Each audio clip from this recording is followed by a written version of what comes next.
ਸ੍ਰੀ ਵਾਹਿਗੁਰੂ ਸਾਹਿਬ ਜੀ। ਬਹੁਤਾ ਕਰਮ ਲਿਖਿਆ ਨਾ ਜਾਏ, ਵੱਡਾ ਦਾਤਾ ਤਿਲ ਨ ਤਮਾਏ। ਕੇਤੇ ਮੰਗਹਿ ਜੋਧ ਅਪਾਰ, ਕੇਤਿਆ ਗਣਤ ਨਹੀਂ ਵਿਚਾਰ।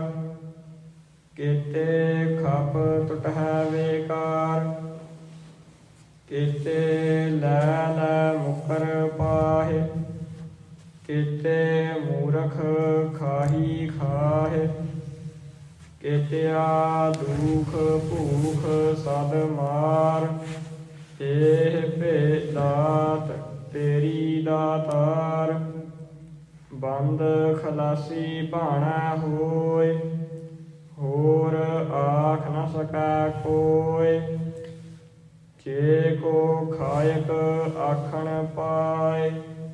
ਉਹ ਜਾਣੈ ਜੇਤੀਆ ਮੋਹਿ ਖਾਏ, ਆਪੇ ਜਾਣੈ ਆਪੇ ਦੇ। ਆਖੈ ਸੇ ਭੇ ਕੇਈ ਕੇ, ਜਿਸਨੂੰ ਬਖਸ਼ੇ ਸਿਫਤ ਸਾਲਾਹ। ਨਾਨਕ ਪਾਤਿਸ਼ਾਹੀ ਪਾਤਿਸ਼ਾਹ, ਜਿਸਨੂੰ ਬਖਸ਼ੇ ਸਿਫਤ ਸਾਲਾਹ। ਨਾਨਕ ਪਾਤਿਸ਼ਾਹੀ ਪਾਤਿਸ਼ਾਹ। ਵਾਹਿਗੁਰੂ ਜੀ ਕਾ ਖਾਲਸਾ, ਵਾਹਿਗੁਰੂ ਜੀ ਕੀ ਫਤਿਹ। ਸਤਿਗੁਰਾਂ ਦੀ ਅਪਾਰ ਕਿਰਪਾ ਸਦਕਾ ਫਿਰ ਤੋਂ ਸੱਚੇ ਪਾਤਸ਼ਾਹ ਜੀ ਨੇ ਸਾਡੇ ਤੇ ਰਹਿਮਤ ਕੀਤੀ ਹੈ।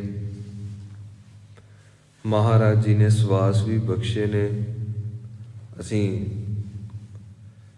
ਸਵਾਸ ਲੈਂਦੇ ਪਏ ਹਾਂ, ਨਾਲੇ ਗੁਰੂ ਕਾ ਜਸ ਗੁਰੂ ਦੀ ਕਿਰਪਾ ਦੇ ਨਾਲ ਕਰਨ ਦਾ ਯਤਨ ਕਰਦੇ ਪਏ ਹਾਂ। ਹੁਣੇ ਅਸਾਂ ਨੇ ਭਾਈ ਸਾਹਿਬ ਜੀ ਹੋਰਾਂ ਪਾਸੋਂ ਇਹ ਬਚਨ ਸ਼ਰਵਣ ਕੀਤੇ। ਬਹੁਤਾ ਕਰਮ ਲਿਖਿਆ ਨਾ ਜਾਏ, ਵੱਡਾ ਦਾਤਾ ਤਿਲ ਨਾ ਤਮਾਏ। ਹੁਣ ਆਪ ਜੀ ਇਸ ਪੰਕਤੀ ਦੇ ਵਿੱਚ ਧਿਆਨ ਦਿਓ। ਇੱਕ ਪਾਸੇ ਲਿਖਿਆ ਹੈ ਨਾ, ਇੱਕ ਪਾਸੇ ਲਿਖਿਆ ਹੈ ਨਾ। ਨੰਨੇ ਨੂੰ ਕੰਨਾ ਨਾ ਤੇ ਨੰਨਾ ਮੁਕਤਾ ਨਾ। ਸੱਚੇ ਪਾਤਸ਼ਾਹ ਜੀ ਬਖਸ਼ਿਸ਼ ਕਰਦੇ ਹਨ। ਪਰਮੇਸ਼ਵਰ ਦੀਆਂ ਇੰਨੀਆਂ ਵੱਡੀਆਂ ਬਖਸ਼ਿਸ਼ਾਂ ਹਨ ਜੋ ਕਿ ਅਸੀਂ ਲਿਖ ਨਹੀਂ ਸਕਦੇ। ਕਲਮ ਵਿੱਚ ਸੱਤਿਆ ਨਹੀਂ, ਬੁੱਧੀ ਵਿੱਚ ਸੱਤਿਆ ਨਹੀਂ, ਹੱਥ ਵਿੱਚ ਇੰਨੀ ਸੱਤਿਆ ਨਹੀਂ, ਸ਼ਕਤੀ ਨਹੀਂ ਅਸੀਂ ਲਿਖ ਸਕੀਏ। ਕੀ ਅਸੀਂ ਸਿਫਤ ਕਰਾਂਗੇ ਉਹਦੀ ਬਖਸ਼ਿਸ਼ਾਂ ਦੀ? ਤੇ ਇੰਨੀਆਂ ਬਖਸ਼ਿਸ਼ਾਂ ਕੀਤੀਆਂ, ਇੰਨੀਆਂ ਬਖਸ਼ਿਸ਼ਾਂ ਕਰਨ ਦੇ ਬਾਵਜੂਦ ਵੀ ਵੱਡਾ ਦਾਤਾ, ਉਹ ਇੰਨਾ ਵੱਡਾ ਦਾਤਾ ਹੈ ਤਿਲ ਨਾ ਤਮਾਏ। ਉਹ ਤਿਲ ਜਿੰਨੀ ਵੀ ਤਮਾ ਨਹੀਂ ਰੱਖਦਾ, ਤਿਲ ਜਿੰਨਾ ਵੀ ਲਾਲਚ ਨਹੀਂ ਰੱਖਦਾ। ਸੰਸਾਰ ਦੀ ਜਿੰਨੀ ਵੀ ਰਿਸ਼ਤੇਦਾਰੀ ਹੈ ਇਹ ਗਰਜ਼ਾਂ ਦੇ ਉੱਤੇ ਸੁਭਾਏਮਾਨ ਹੈ, ਗਰਜ਼ਾਂ ਦੇ ਉੱਤੇ, ਲੋੜਾਂ ਦੇ ਉੱਤੇ ਰਿਸ਼ਤੇ ਟਿਕਾਈ ਬੈਠੀ ਹੈ। ਸੱਚੇ ਪਾਤਸ਼ਾਹ ਜੀ ਬਖਸ਼ਿਸ਼ ਕਰਦੇ ਨੇ। ਉਹ ਦਾਤਾ ਇੰਨਾ ਵੱਡਾ ਹੈ, ਉਹ ਤਿਲ ਜਿੰਨੀ ਵੀ ਇੱਛਾ ਨਹੀਂ ਰੱਖਦਾ, ਤਿਲ ਜਿੰਨਾ ਵੀ ਲਾਲਚ ਨਹੀਂ ਰੱਖਦਾ। ਤੇ ਜੋ ਦੇ ਕੇ ਕਦੀ ਵੀ ਇੱਛਾ ਨਾ ਕਰੇ, ਜਤਾਏ ਨਾ, ਉਸੇ ਦਾ ਹੀ ਸਿਮਰਨ ਕਰਨਾ ਚਾਹੀਦਾ। ਹੁਣ ਆਪ ਜੀ ਸਾਰੇ ਗੁਰੂ ਕੀ ਬਾਣੀ ਜਪਣ ਵਾਲੇ ਹੋ। ਅਸੀਂ ਅਚੇਤਤਾ ਦੇ ਵਿੱਚ ਇਤਨੀ ਕੁ ਬਾਣੀ ਅਸ਼ੁੱਧ ਉਚਾਰਨ ਕਰ ਦਿੰਦੇ ਹਾਂ, ਉਹ ਬਾਅਦ ਵਿੱਚ ਪਤਾ ਲੱਗਦਾ ਹੈ। ਜਿਸ ਤਰ੍ਹਾਂ ਅਸੀਂ ਸ਼ਬਦ ਪੜ੍ਹਦੇ ਹਾਂ ਰੋਜ਼ਾਨਾ ਹੀ ਨਿਤਨੇਮ ਦੀ ਬਾਣੀ ਦੇ ਵਿੱਚ, ਤੂੰ ਕਰਤਾ ਸਚਿਆਰ ਮੈਂਡਾ, ਅੱਗੇ ਸ਼ਬਦ ਹੈ ਸਾਈ। ਅਸੀਂ ਸਾਈ ਪੜ੍ਹ ਦਿੰਦੇ ਹਾਂ। ਆਪ ਜੀ ਨਾ ਧਿਆਨ ਨਾਲ ਆਪਣੇ ਆਪ ਨੂੰ ਸੁਣਿਓ। ਅਸੀਂ ਪੜ੍ਹ ਦਿੰਦੇ ਹਾਂ ਸਾਈ। ਸੱਸੇ ਦੇ ਕੰਨੇ ਦੇ ਉੱਤੇ ਬਿੰਦੀ ਲੱਗੀ, ਇਹ ਤਾਂ ਠੀਕ ਹੈ, ਇਹ ਤਾਂ ਲੱਗੇਗੀ। ਅਸੀਂ ਈੜੀ ਨੂੰ ਬਿਹਾਰੀ ਉੱਤੇ ਵੀ ਬਿੰਦੀ ਲਾ ਦਿੰਦੇ ਹਾਂ, ਉੱਥੇ ਬਿੰਦੀ ਨਹੀਂ ਲੱਗੇਗੀ। ਇੱਕ ਹੋਰ ਸ਼ਬਦ ਪੜ੍ਹਦੇ ਹਾਂ, ਮੈਂ ਚਾਰੇ ਕੁੰਡਾਂ ਭਾਲੀਆਂ ਤੁਧ ਜੇਵੜ ਨਾ, ਉੱਥੇ ਸ਼ਬਦ ਹੈ ਸਾਈ ਆ। ਸਾਂ, ਇੱਥੇ ਸਾਂ ਵੱਖਰਾ ਕਰੋ, ਸੱਸੇ ਨੂੰ ਕੰਨਾਂ ਉੱਤੇ ਬਿੰਦੀ, ਸਾਂ ਅੱਗੇ ਈ ਆਇਆ, ਸਾਂ ਈ ਆ, ਇਕੱਠਾ ਸ਼ਬਦ ਪੜਾਂਗੇ, ਸਾਈਆ, ਸਾਈਆ। ਇਹ ਸ਼ਬਦ ਸੁਣਨ ਨੂੰ ਕਿੰਨਾ ਔਕਵਰਡ ਲੱਗਦਾ ਹੈ ਕਿ ਹੈ ਅਸੀਂ ਤਾਂ ਸਾਈਆਂ ਹੀ ਪੜ੍ਹੀ ਜਾਂਦੇ ਹਾਂ। ਸੱਸੇ ਦੇ ਕੰਨੇ ਨੂੰ ਵੀ ਬਿੰਦੀ ਲੱਗ ਗਈ, ਈੜੀ ਨੂੰ ਬਿਹਾਰੀ ਨੂੰ ਵੀ ਬਿੰਦੀ ਲੱਗ ਗਈ, ਐੜੇ ਨੂੰ ਕੰਨੇ ਨੂੰ ਵੀ ਬਿੰਦੀ ਲੱਗ ਗਈ। ਜਦ ਕਿ ਇਹ ਸ਼ਬਦ ਸਾਈਆਂ, ਸਾਈਆਂ, ਇਹ ਸਾਡੇ ਕੰਨਾਂ ਨੂੰ ਕਿਹਨਾਂ ਨੇ ਸੁਣਾਇਆ? ਜਿਤਨੇ ਵੀ ਕੀਰਤਨੀਏ ਨੇ, ਸਾਰੇ ਧੰਤਾ ਯੋਗ ਨੇ, ਸਤਿਕਾਰਯੋਗ ਨੇ, ਪਰਮੇਸ਼ਵਰ ਦੀ ਸਿਫਤ ਕਰਦੇ ਨੇ, ਕੀਰਤਨ ਕਰਦੇ ਨੇ। ਜਦ ਕਿ ਕਲਗੀਧਰ ਪਾਤਸ਼ਾਹ ਜੀ ਦਾ ਬਹੁਤ ਬਾਕਮਾਲ ਬਚਨ, ਮਹਾਰਾਜ ਜੀ ਕਹਿੰਦੇ ਨੇ ਸਭ ਤੋਂ ਪਹਿਲਾਂ ਗੁਰਬਾਣੀ ਦਾ ਸ਼ੁੱਧ ਉਚਾਰਨ ਗੁਰਬਾਣੀ ਦੀ ਸੰਥਿਆ ਹੈ, ਤੇ ਗੁਰਬਾਣੀ ਦੀ ਸੰਥਿਆ ਤੋਂ ਬਾਅਦ, ਸ਼ੁੱਧ ਉਚਾਰਨ ਤੋਂ ਬਾਅਦ, ਫਿਰ ਬਾਅਦ ਵਿੱਚ ਤੁਸਾਂ ਨੇ ਕਥਾ ਸਿੱਖਣੀ, ਬਾਅਦ ਵਿੱਚ ਤੁਸਾਂ ਨੇ ਕੀਰਤਨ ਸਿੱਖਣਾ। ਸੰਥਿਆ ਸਭ ਤੋਂ ਪਹਿਲਾਂ ਹੈ। ਤੇ ਸ਼੍ਰੀਮਾਨ ਸੰਤ ਬਾਬਾ ਸੁੰਦਰ ਸਿੰਘ ਜੀ ਭਿੰਡਰਾਂ ਵਾਲੇ ਮਹਾਂਪੁਰਖ ਵੀ ਇਹੀ ਬਚਨ ਕਰਦੇ ਨੇ। ਕੋਈ ਗੁਰਮੁਖ ਪਿਆਰਾ ਆਇਆ, ਕਹਿਣ ਲੱਗਾ ਜੀ ਮੈਂ ਨਾਲ ਦੀ ਨਾਲ ਸੰਥਿਆ ਵੀ ਕਰਨੀ ਤੇ ਨਾਲ ਦੀ ਨਾਲ ਮੈਨੂੰ ਦੂਜੇ ਗ੍ਰੰਥ ਨੇ, ਵਿਦਾਂਤ ਦੇ, ਉਹ ਪੜ੍ਹਾ ਦਿਓ। ਵੀ ਇੱਕੋ ਸਮੇਂ ਵਿੱਚ ਦੋ ਕਾਰਜ ਹੋ ਜਾਣਗੇ। ਤੇ ਸ਼੍ਰੀਮਾਨ ਸੰਤ ਬਾਬਾ ਸੁੰਦਰ ਸਿੰਘ ਜੀ ਭਿੰਡਰਾਂ ਵਾਲੇ ਮਹਾਂਪੁਰਖਾਂ ਨੇ ਬਚਨ ਕੀਤਾ, ਗੁਰਮੁਖਾ ਸਭ ਤੋਂ ਪਹਿਲਾਂ ਸੰਥਿਆ ਕਰ, ਤੇ ਜੇਕਰ ਤੂੰ ਸੰਥਿਆ ਦਾ ਸ਼ੁੱਧ ਉਚਾਰਨ ਸਿੱਖ ਲਿਆ, ਤੂੰ ਸਹੀ ਵਿਸ਼ਰਾਮ ਲਾਉਣੇ ਸਿੱਖ ਲਏ, ਤੇ ਵਿਆਖਿਆ ਆਪਣੇ ਆਪ ਹੀ ਹੋ ਜਾਣੀ ਹੈ। ਤੇ ਮਹਾਂਪੁਰਖਾਂ ਨੇ ਇਹ ਵੀ ਬਚਨ ਕੀਤਾ, ਸੰਥਿਆ ਕਰਾ ਹੀ ਹੋ ਸਕਦਾ ਹੈ ਜਿਸ ਨੂੰ ਸੰਪੂਰਨ ਧੰਨ ਧੰਨ ਸ੍ਰੀ ਗੁਰੂ ਗ੍ਰੰਥ ਸਾਹਿਬ ਜੀ ਦੇ ਅਰਥਾਂ ਦਾ ਗਿਆਨ ਹੋਵੇ। ਅਰਥਾਂ ਦੇ ਗਿਆਨ ਬਿਨਾਂ ਜਿਹੜੀ ਸੰਥਿਆ ਹੈ, ਇਹ ਮਨੁੱਖ ਕਿਤੇ ਨਾ ਕਿਤੇ ਅਣਗਹਿਲੀ ਕਰ ਹੀ ਦਿੰਦਾ।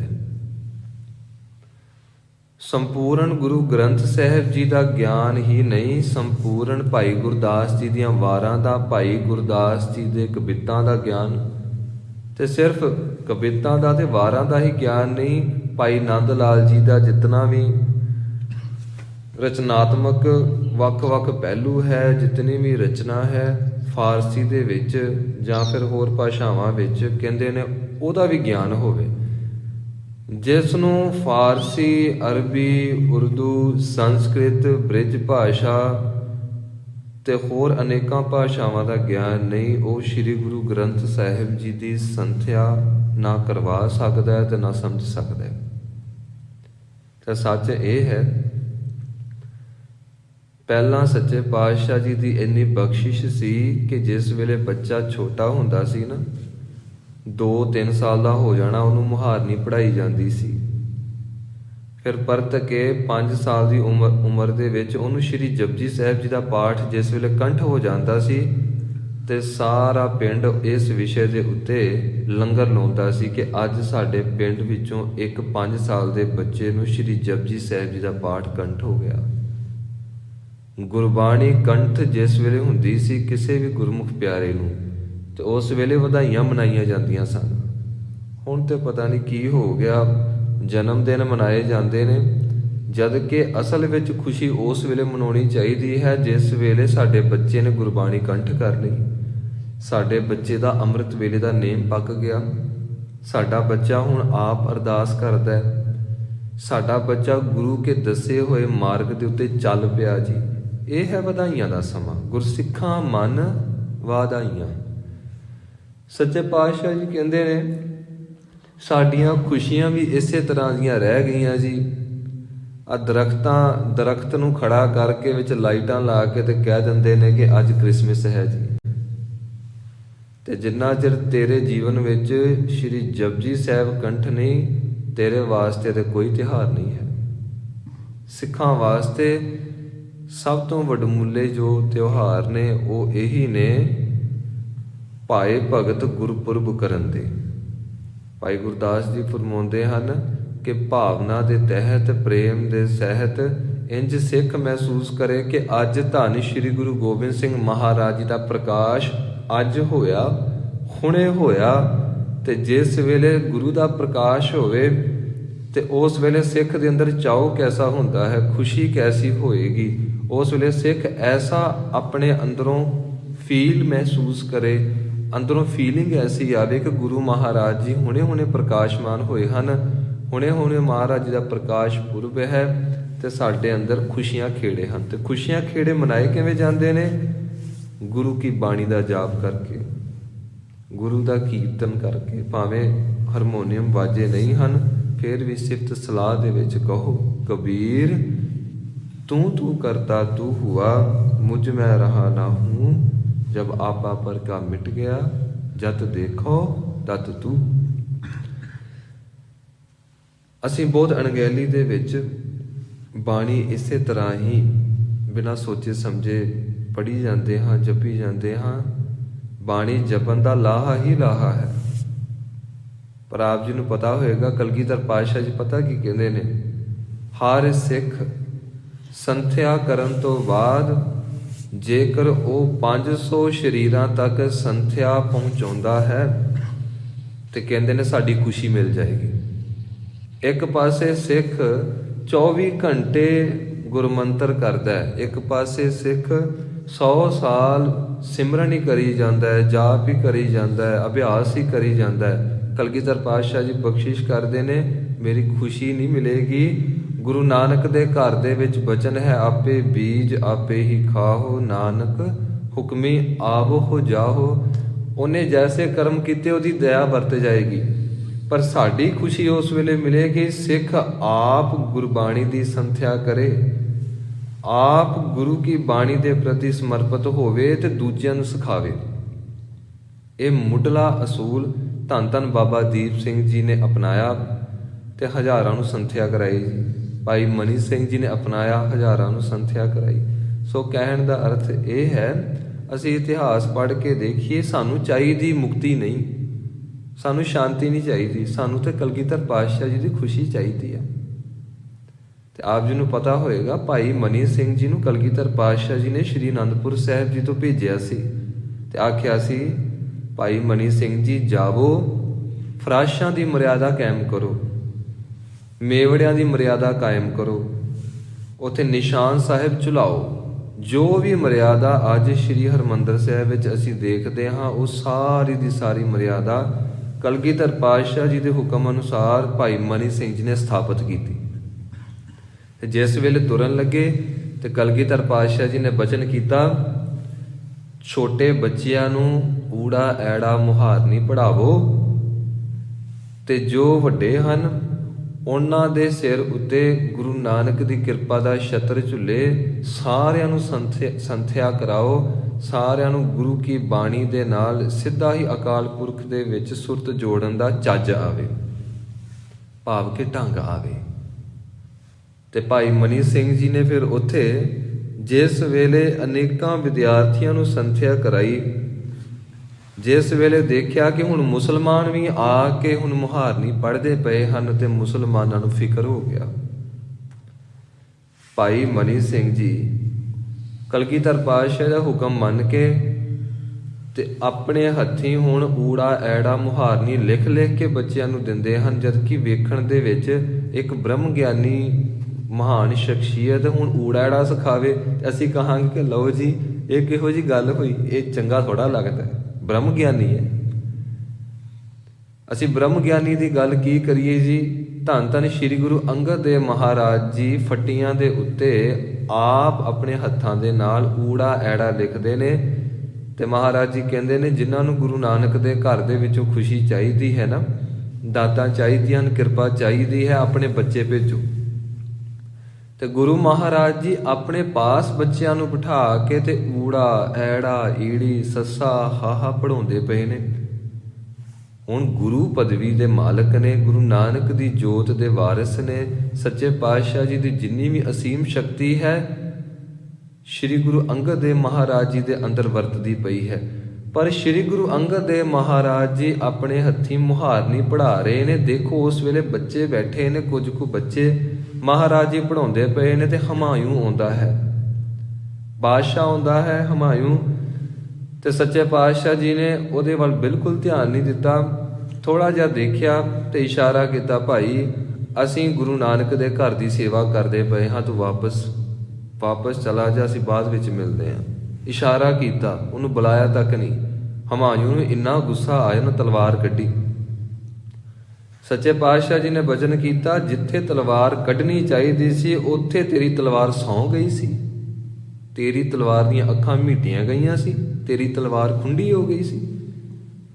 ਮੈਦਾਨੇ ਜੰਗ ਦੇ ਵਿੱਚ ਤੇਰੀ ਤਲਵਾਰ ਚੱਲੀ ਨਹੀਂ, ਤੇ ਗੁਰੂ ਨਾਨਕ ਦੇ ਘਰ ਦੇ ਉੱਤੇ, ਰੱਬ ਦੇ ਘਰ ਦੇ ਉੱਤੇ, ਫਕੀਰਾਂ ਦੇ ਘਰ ਦੇ ਉੱਤੇ ਤੂੰ ਤਲਵਾਰਾਂ ਵਿਖਾਉਂਦਾ ਫਿਰਦਾ, ਤਲਵਾਰਾਂ ਕੱਢਦਾ ਫਿਰਦਾ।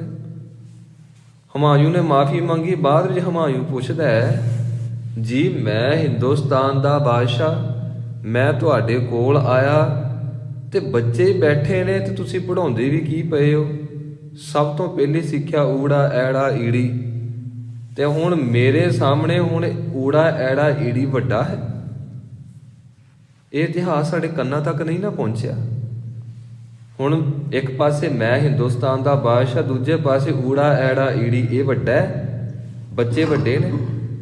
ਤੇ ਸੱਚੇ ਪਾਤਸ਼ਾਹ ਜੀ ਕਹਿੰਦੇ ਹਾਂ, ਇਹ ਊੜਾ ਐੜਾ ਈੜੀ ਸੱਸਾ ਹਾਹਾ ਇਹ ਮੁਹਾਰਨੀ ਵੱਡੀ ਹੈ। ਬਾਦਸ਼ਾਹ ਕਹਿਣ ਲੱਗਾ, ਕਿਉਂ? ਮਹਾਰਾਜ ਜੀ ਨੇ ਵਚਨ ਕੀਤਾ, ਕਿਉਂਕਿ ਇਸੇ ਮੁਹਾਰਨੀ ਦੇ ਸਦਕਾ श्री गुरु नानक देव महाराज जी की श्री जप साहिब की बाणी पढ़ी जाएगी। ऐसे ऊड़े ऐड़े सस्से हाहे करके श्री आसा की वार दी बाणी पढ़ी जाएगी। इस करके हर एक वो अखर साढ़े वास्ते इंज है जिवें धन श्री गुरु नानक देव महाराज जी दे चरनां दी सेवा करनी। जिस कौज करके जिस कारण करके कोई भी गुरु की बाणी नूं जप सके वो साढ़े वास्ते तेरे वर्गे लखां बादशाह आ जाण, तेरे वर्गे बादशाह तो किते उच्चा अखर है जिहड़ा अखर गुरु की बाणी विच है। ते अगे वचन कीता तू क्या कि बच्चियां नूं सिखाउणा, ते महाराज जी कहन लगे ये गुरु नानक दे घर दे असल विच ये राखे ने, गुरु नानक दे घर दी प्रचारक श्रेणी नूं, प्रचारक प्रणाली नूं अगे वधाउण वाले ने। ਇਹ गुरु नानक देव महाराज जी की गोद दे विच खेडे ने, इस करके तेरे तो वाकई वड्डे ने। इंज ना सोचीए कि असी तो इन्ने वड्डे ज्ञानी बन गए आ, इन्ने सियाणे, असी वो बच्चों नूं की सिखावांगे ऊड़ा ऐड़ा ईड़ी सस्सा हाहा, शर्म आउंदी है। तो दास ने तो वेखिया जी जिन्हां ने पंजाबी की PhD कीती हुंदी है उन्हां नूं ङा अखर बोलना नहीं हुंदा, उन्हां नूं ञा अखर नहीं बोलना आउंदा, ਉਹ ਹੋਰ ਹੀ ਕੁਝ ਕਹਿ ਦਿੰਦੇ ਨੇ। ਤੇ ਫਿਰ PhD ਕਾਹਦੀ ਹੋਈ ਜੀ?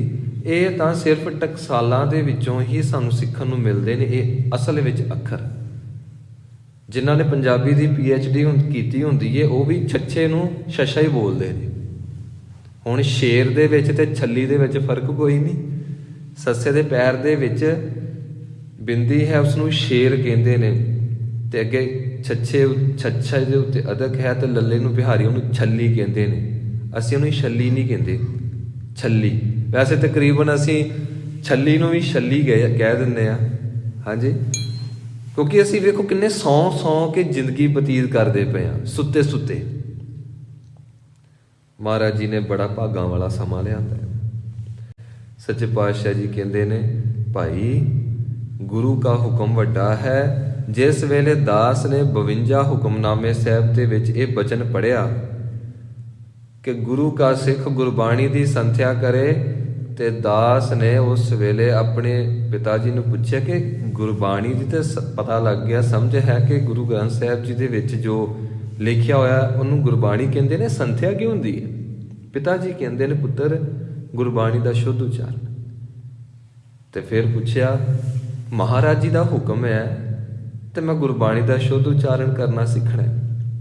पिता जी ने आख्या इस वेले पूरे विश्व के विच सब तो वधिया जेकर संथ्या मनी जाती है तो दमदमी टकसाल की मनी जाती है। दास ने आख्या जी मैनू फिर उत्थे भेज दिओ, घट्टो घट्ट असीं अपने गुरु की बाणी नूं ते शुद्ध उच्चारण करन दा ढंग सीख सकी।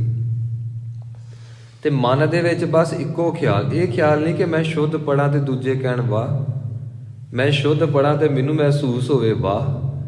सिर्फ इस करके कि कलगीधर पातशाही का हुक्म है। कलगीधर पातशाही का हुक्म भाव कि कलगीधर पातशाही की खुशी। तो गुरु के हुक्म अनुसार जिस वेले असीं जीवन बतीत करांगे तो खेडां ਰੂਹਾਨੀ ਤਲ ਤੇ ਬਹੁਤ ਕਮਾਲ ਦੀਆਂ ਵਰਤਦੀਆਂ ਨੇ। ਮਨੁੱਖ ਆਪਣੇ ਆਪ ਨੂੰ ਇੰਜ ਮਹਿਸੂਸ ਕਰਦਾ ਹੈ ਕਿ ਜਿੰਨੀਆਂ ਸ਼ਕਤੀਆਂ ਪਰਮੇਸ਼ਵਰ ਨੇ ਸ੍ਰਿਸ਼ਟੀ ਵਿੱਚ ਟਿਕਾਈਆਂ ਨੇ, ਉਹਦੇ ਤੋਂ ਕਿਤੇ ਵਧੇਕ ਦਾਤੇ ਨੇ ਮੇਰੇ ਅੰਦਰ ਟਿਕਾਈਆਂ ਨੇ। ਜਿਉਂ-ਜਿਉਂ ਸ਼ਕਤੀ ਦਾ ਅਨੁਭਵ ਹੁੰਦਾ ਹੈ, ਤਿਉਂ-ਤਿਉਂ ਅੰਦਰ ਭਾਂਡਾ ਵੱਡਾ ਹੁੰਦਾ ਹੈ, ਤਿਉਂ-ਤਿਉਂ ਅੰਦਰ ਟਿਕਾਓ ਪੈਦਾ ਹੁੰਦਾ ਹੈ, ਤਿਉਂ-ਤਿਉਂ ਫਿਰ ਜੀ ਨਹੀਂ ਕਰਦਾ ਕਿ ਕਿਸੇ ਨੂੰ ਦੱਸੀਏ ਵੀ, ਬੋਲਣ ਦਾ ਜੀ ਨਹੀਂ ਕਰਦਾ, ਚਿੱਤ ਕਰਦਾ ਚੁੱਪ ਹੀ ਕੀਤੇ ਰਹੀਏ। ਚੁੱਪ ਕੀਤੇ ਕਿਉਂ ਰਹੀਏ? ਕਿਉਂਕਿ ਪਤਾ ਹੈ ਬੋਲਣ ਦੇ ਨਾਲ ਸ਼ਕਤੀ ਖਾਰਜ ਹੁੰਦੀ ਹੈ, ਬੋਲਣ ਦੇ ਨਾਲ ਸ਼ਕਤੀ ਵੇਸਟ ਹੁੰਦੀ ਹੈ। ਪਰ ਸੱਚੇ ਪਾਤਸ਼ਾਹ ਦਾ ਹੁਕਮ ਹੈ, ਭਾਈ ਇਸ ਗਿਆਨ ਨੂੰ ਆਪ ਜੀ ਸਾਰੇ ਪਾਸੇ ਛੱਟਾ ਦੇ ਦਿਓ, ਇੱਕ ਇੱਕ ਬੀਜ ਹਜ਼ਾਰਾਂ ਬੀਜਾਂ ਦੇ ਰੂਪ ਦੇ ਵਿੱਚ ਪ੍ਰਗਟ ਹੋਏਗਾ। ਮਹਾਰਾਜ ਜੀ ਬਖਸ਼ਿਸ਼ ਕਰਦੇ ਨੇ, ਬਹੁਤਾ ਕਰਮ ਪਰਮੇਸ਼ਵਰ ਦੀ ਬਖਸ਼ਿਸ਼ ਲਿਖਿਆ ਨਾ ਜਾਏ। ਬਹੁਤੇ ਦਾ ਅਰਥ ਹੈ ਕਿ ਕਿਤਨੀ ਕੁ ਵੱਡੀ ਹੈ, ਕਿਤਨੀ ਕੁ ਉਹਦੀ ਸੀਮਾ ਹੈ। ਕਹਿੰਦੇ ਨੇ ਸੀਮਾ ਕੋਈ ਨਹੀਂ, ਬਹੁਤੀ ਹੈ, ਬਹੁਤ ਵੱਡੀ ਹੈ, ਲਿਖਿਆ ਨਾ ਜਾਏ, ਲਿਖਣ ਵਿੱਚ ਨਹੀਂ ਆ ਸਕਦੀ। ਵੱਡਾ ਦਾਤਾ, ਬਹੁਤ ਵੱਡਾ ਦਾਤਾ ਹੈ। ਇੱਥੇ ਵੱਡਾ ਸ਼ਬਦ ਸੰਬੋਧਨ ਕਰ ਰਿਹਾ ਹੈ ਕਿ ਬਾਕੀ ਸਾਰੇ ਛੋਟੇ ਦਾਤੇ ਨੇ, ਸਭ ਤੋਂ ਵੱਡਾ ਉਹੀ ਹੈ। ਤਿਲ ਨਾ ਤਮਾਏ, ਉਹ ਤਿਲ ਜਿੰਨੀ ਵੀ ਇੱਛਾ ਨਹੀਂ ਰੱਖਦਾ ਕਿ ਮੈਂ ਇਸ ਬੰਦੇ ਨੂੰ ਹਾਰਟ ਦਿੱਤਾ ਹੈ, ਦਿਲ ਦਿੱਤਾ ਹੈ, ਇਹਨੂੰ ਮੈਂ ਕਿਡਨੀਜ਼ ਦਿੱਤੀਆਂ ਨੇ, ਇਹਨੂੰ ਲੰਗਸ ਦਿੱਤੇ ਨੇ, ਇਹਨੂੰ ਅੱਖਾਂ ਦਿੱਤੀਆਂ ਨੇ, ਇਹਨੂੰ ਸਾਰਾ ਕੁਝ ਦਿੱਤਾ ਹੈ, ਤੇ ਹੁਣ ਮੈਨੂੰ ਇਹ ਕੁਝ ਨਾ ਕੁਝ ਦੇਵੇ। ਮਹਾਰਾਜ ਜੀ ਇੱਛਾ ਨਹੀਂ ਰੱਖਦੇ। ਮੈਂ ਇਹਨੂੰ ਹਵਾ ਦਿੱਤੀ ਹੈ, ਹੌਸਪੀਟਲ 'ਚ ਜਾਵੇ, ਇੱਕ ਘੰਟੇ ਦੇ ਪੈਸੇ ਪੈਂਦੇ ਨੇ ਆਕਸੀਜਨ ਸਿਲੰਡਰ ਦੇ, ਤੇ ਸੱਚੇ ਪਾਤਸ਼ਾਹ ਜੀ ਕਹਿੰਦੇ ਇਹਨੂੰ ਸਭ ਕੁਝ ਫ੍ਰੀ ਦਿੱਤਾ ਹੈ। ਹਵਾ ਫ੍ਰੀ ਦਿੱਤੀ, ਹਰ ਚੀਜ਼, ਪਾਣੀ ਫ੍ਰੀ ਦਿੱਤਾ, ਆਕਾਸ਼ ਫ੍ਰੀ ਦਿੱਤਾ, ਧਰਤੀ ਫ੍ਰੀ ਦਿੱਤੀ, ਜਿੱਥੇ ਮਰਜ਼ੀ ਚੱਲ, ਜਿਵੇਂ ਮਰਜ਼ੀ ਤੁਰ, ਤੈਨੂੰ ਕੋਈ ਨਹੀਂ ਰੋਕੇਗਾ। ਸਭ ਕੁਝ ਫ੍ਰੀ ਦਿੱਤਾ ਹੈ। ਦੰਦ ਵੀ ਫ੍ਰੀ ਦਿੱਤੇ ਨਾ। ਅਸੀਂ ਹੁਣ ਜਨਮ ਤੋਂ ਬਾਅਦ ਛੋਟੀ ਉਮਰ ਵਿੱਚ ਕਿਸੇ ਦੁਕਾਨ ਤੇ ਜਾ ਕੇ ਇਹ ਥੋੜਾ ਕਹਿੰਦੇ ਆ 2 ਕੁ ਦਾੜਾਂ ਦੇ ਦਿਓ, ਕੋਈ ਨਹੀਂ, ਇਹ ਮਹਿੰਗੀਆਂ ਬਹੁਤ ਨੇ, ਇਸੇ ਨਾਲ ਕੰਮ ਚਲਾ ਲਵਾਂਗੇ। 2 ਕੁ ਸੂਏ ਦੰਦ ਦੇ ਦਿਓ ਤੇ 4 ਕੁ ਅਗਲੇ ਦੰਦ ਦੇ ਦਿਓ, ਇਸੇ ਨਾਲ ਹੀ ਕੰਮ ਚਲਾ ਲਵਾਂਗੇ, ਕਿਉਂਕਿ ਮਹਿੰਗੇ ਬਹੁਤ ਨੇ। ਵੇਖੋ ਪਰਮੇਸ਼ਵਰ ਜੀ ਨੇ ਸਭ ਫ੍ਰੀ ਦਿੱਤਾ ਹੈ ਤੇ ਸਾਨੂੰ ਕਦਰ ਫੇਰ ਵੀ ਕੋਈ ਨਹੀਂ। ਮਹਾਰਾਜ ਜੀ ਨੇ ਇਸੇ ਕਰਕੇ ਬਚਨ ਕੀਤਾ ਕਿ ਪਰਮੇਸ਼ਵਰ ਨੇ ਜੋ ਜੋ ਤੈਨੂੰ ਦਿੱਤਾ ਹੈ ਉਹਦਾ ਧੰਨਵਾਦ ਕਰ, ਉਹਦਾ ਸ਼ੁਕਰਾਨਾ ਕਰ। ਜੇ ਸ਼ੁਕਰਾਨਾ ਨਹੀਂ ਕਰੇਗਾ ਤੇ ਫਿਰ ਤੈਨੂੰ ਕਿਸ ਨਾਮ ਦੇ ਨਾਲ ਪੁਕਾਰਿਆ ਜਾਏਗਾ? ਆਓ ਆਪਾਂ ਮਹਾਰਾਜ ਜੀ ਦੀ ਇਸ ਪੌੜੀ ਦੇ ਵਿੱਚੋਂ ਦਰਸ਼ਨ ਕਰੀਏ। ਕੀਤੇ ਮੰਗਹਿ ਜੋਧ ਅਪਾਰ, ਕੀਤਿਆ ਗਣਤ ਨਹੀਂ ਵਿਚਾਰ। ਮਹਾਰਾਜ ਜੀ ਬਖਸ਼ਿਸ਼ ਕਰਦੇ ਹਨ ਕਿ ਪਰਮੇਸ਼ਵਰ ਦੇ ਘਰ ਦੇ ਅੱਗੇ ਖੜ ਕੇ, ਭਾਵ ਕਿ ਪਰਮੇਸ਼ਵਰ ਅੱਗੇ ਆਪਣੇ ਮਨ ਦੀ ਬਿਰਤੀ ਨੂੰ ਪ੍ਰਗਟ ਕਰਕੇ ਕਹਿੰਦੇ ਨੇ ਕਿ ਹੇ ਪਰਮੇਸ਼ਵਰ ਜੀਓ, ਸਾਨੂੰ ਤੁਸੀਂ ਬਲ ਬਖਸ਼ੋ, ਸਾਨੂੰ ਤੁਸੀਂ ਇਹ ਸ਼ਕਤੀ ਬਖਸ਼ੋ, ਸਾਨੂੰ ਤੁਸੀਂ ਇਹ ਦਾਤਾਂ ਬਖਸ਼ਿਸ਼ ਕਰੋ। ਮਹਾਰਾਜ ਜੀ ਕਹਿੰਦੇ ਨੇ ਕੀਤੇ, ਕੀਤੇ ਦਾ ਅਰਥ ਹੈ ਕਈ, ਕਈ ਦਾ ਅਰਥ ਹੈ ਅਨੇਕਾਂ, ਅਨੇਕਾਂ ਦਾ ਅਰਥ ਹੈ ਜਿਹਦੀ ਗਿਣਤੀ ਕੋਈ ਨਹੀਂ, ਜਿਹਦੀ ਗਿਣਤੀ ਕੋਈ ਨਹੀਂ, ਉਹ ਤਾਂ ਸਿਰਫ ਪਰਮੇਸ਼ਵਰ ਹੀ ਜਾਣਦਾ ਹੈ ਕਿੰਨੇ ਕੁ ਨੇ। ਕੀਤੇ ਮੰਗਹਿ ਜੋਧ ਅਪਾਰ, ਕਹਿੰਦੇ ਨੇ ਪਤਾ ਨਹੀਂ ਕਿਤਨੇ ਕੁ ਬੇਅੰਤ ਸੂਰਮੇ ਹਨ ਜੋ ਪਰਮੇਸ਼ਵਰ ਦੇ ਦਰ ਦੇ ਅੱਗੇ ਹੱਥ ਜੋੜ ਕੇ ਖੜੇ ਨੇ ਤੇ ਮੰਗੀ ਜਾਂਦੇ ਨੇ। ਕਹਿੰਦੇ ਨੇ ਕੁਝ ਕੁ ਐਸੇ ਨੇ ਜੋ ਬੇਅੰਤ ਨੇ, ਜੋ ਮਹਾਰਾਜ ਜੀ ਕਹਿ ਰਹੇ ਨੇ ਮੈਨੂੰ ਦਿਸ ਰਹੇ ਨੇ, ਮੰਗ ਰਹੇ ਨੇ। ਕੇਤਿਆ ਗਣਤ ਨਹੀਂ ਵਿਚਾਰ, ਤੇ ਕੁਝ ਐਸੇ ਮੰਗਣ ਵਾਲੇ ਅਨੇਕਾਂ ਹੀ ਨੇ, ਮਹਾਰਾਜ ਜੀ ਕਹਿੰਦੇ ਨੇ ਜਿਨ੍ਹਾਂ ਦੀ ਗਿਣਤੀ ਦੀ ਵਿਚਾਰ ਹੀ ਨਹੀਂ ਹੋ ਸਕਦੀ। ਕੀ ਵਿਚਾਰ ਕਰੋਗੇ? ਅੱਗੇ ਮਹਾਰਾਜ ਜੀ ਬਖਸ਼ਿਸ਼ ਕਰਦੇ ਹਨ। ਕੀਤੇ ਖਪ ਟੁਟਹਿ ਵੇਕਾਰ, ਕੀਤੇ ਲੈ ਨਾ ਮੁਕਰ ਪਾਹੇ। ਮਹਾਰਾਜ ਜੀ ਬਖਸ਼ਿਸ਼ ਕਰਦੇ ਨੇ, ਕੀਤੇ ਖਪ ਟੁਟਹਿ ਵੇਕਾਰ। ਇਸ ਨੂੰ ਵਿਕਾਰ ਨਹੀਂ ਕਹਿਣਾ, ਇਸ ਨੂੰ ਕਹਿਣਾ ਵੇਕਾਰ, ਵਵੇ ਨੂੰ ਲਾਂ ਹੈ, ਵੇਕਾਰ। ਅਨੇਕਾਂ ਹੀ ਐਸੇ ਜੀਵ ਹਨ। ਇੱਥੇ ਸਾਡੀ ਗੱਲ ਕੀਤੀ ਹੈ ਜੀ, ਅਸੀਂ ਆਪਣੇ ਆਪ ਨੂੰ ਮੂਹਰੇ ਰੱਖੀਏ, ਸਾਹਮਣੇ ਰੱਖੀਏ। ਮਹਾਰਾਜ ਜੀ ਬਖਸ਼ਿਸ਼ ਕਰਦੇ ਹਨ, ਕੀਤੇ ਖਪ, ਇੱਥੇ ਵਿਸ਼ਰਾਮ ਹੈ, ਟੁੱਟਾ ਹੈ ਵੇਕਾਰ। ਅਨੇਕਾਂ ਐਸੇ ਜੀਵ ਹਨ ਜੋ ਪਰਮੇਸ਼ਵਰ ਦੇ ਕੋਲੋਂ ਸਾਰੀਆਂ ਬਖਸ਼ਿਸ਼ਾਂ, ਸਾਰੀਆਂ ਦਾਤਾਂ, ਸਾਰੇ ਪਦਾਰਥ ਲੈ ਕੇ ਵਿਕਾਰਾਂ ਵਿੱਚ ਹੀ ਖਪੀ ਜਾਂਦੇ ਨੇ, ਵਿਕਾਰਾਂ ਵਿੱਚ ਹੀ ਖਚਤ ਨੇ, ਵਿਸ਼ੇ ਵਿਕਾਰ ਹੀ ਭੋਗੀ ਜਾਂਦੇ ਨੇ, ਉਹ ਪਰਮੇਸ਼ਵਰ ਨੂੰ ਭੁੱਲ ਕੇ ਆਪਣਾ ਜੀਵਨ ਬਸਰ ਕਰਦੇ ਪਏ ਨੇ। ਅੱਗੇ ਬਚਨ ਕੀਤਾ, ਕੇਤੇ ਲੈ ਲੈ ਮੁੱਕਰ ਪਾਹੇ। ਤੇ ਅਨੇਕਾਂ ਐਸੇ ਜੀਵ ਹਨ, ਅਨੇਕਾਂ ਐਸੇ ਪ੍ਰਾਣੀ ਹਨ ਜੋ ਪਰਮੇਸ਼ਵਰ ਦੇ ਦਰ ਤੋਂ ਲੈ ਕੇ ਤੇ ਫਿਰ ਬਾਅਦ ਵਿੱਚ ਮੁੱਕਰ ਹੀ ਜਾਂਦੇ ਨੇ। ਇੱਥੇ ਮੁੱਕਰਨ ਦਾ ਅਰਥ ਪਤਾ ਕੀ ਹੈ ਜੀ? ਮੁੱਕਰਨ ਦਾ ਅਰਥ ਹੈ ਕਿ ਪਰਮੇਸ਼ਵਰ ਕੋਲੋਂ ਦਾਤਾਂ ਲਈਆਂ ਤੇ ਬਾਅਦ ਵਿੱਚ ਧੰਨਵਾਦ ਨਹੀਂ ਕੀਤਾ, ਬਾਅਦ ਵਿੱਚ ਸ਼ੁਕਰਾਨਾ ਨਹੀਂ ਕੀਤਾ। ਆਪ ਜੀ ਕਹੋਗੇ ਅਸੀਂ ਕਹਿੰਦੇ ਤੇ ਹਾਂ ਥੈਂਕਸ, ਅਸੀਂ ਧੰਨਵਾਦ ਤੇ ਕਰਦੇ ਹਾਂ।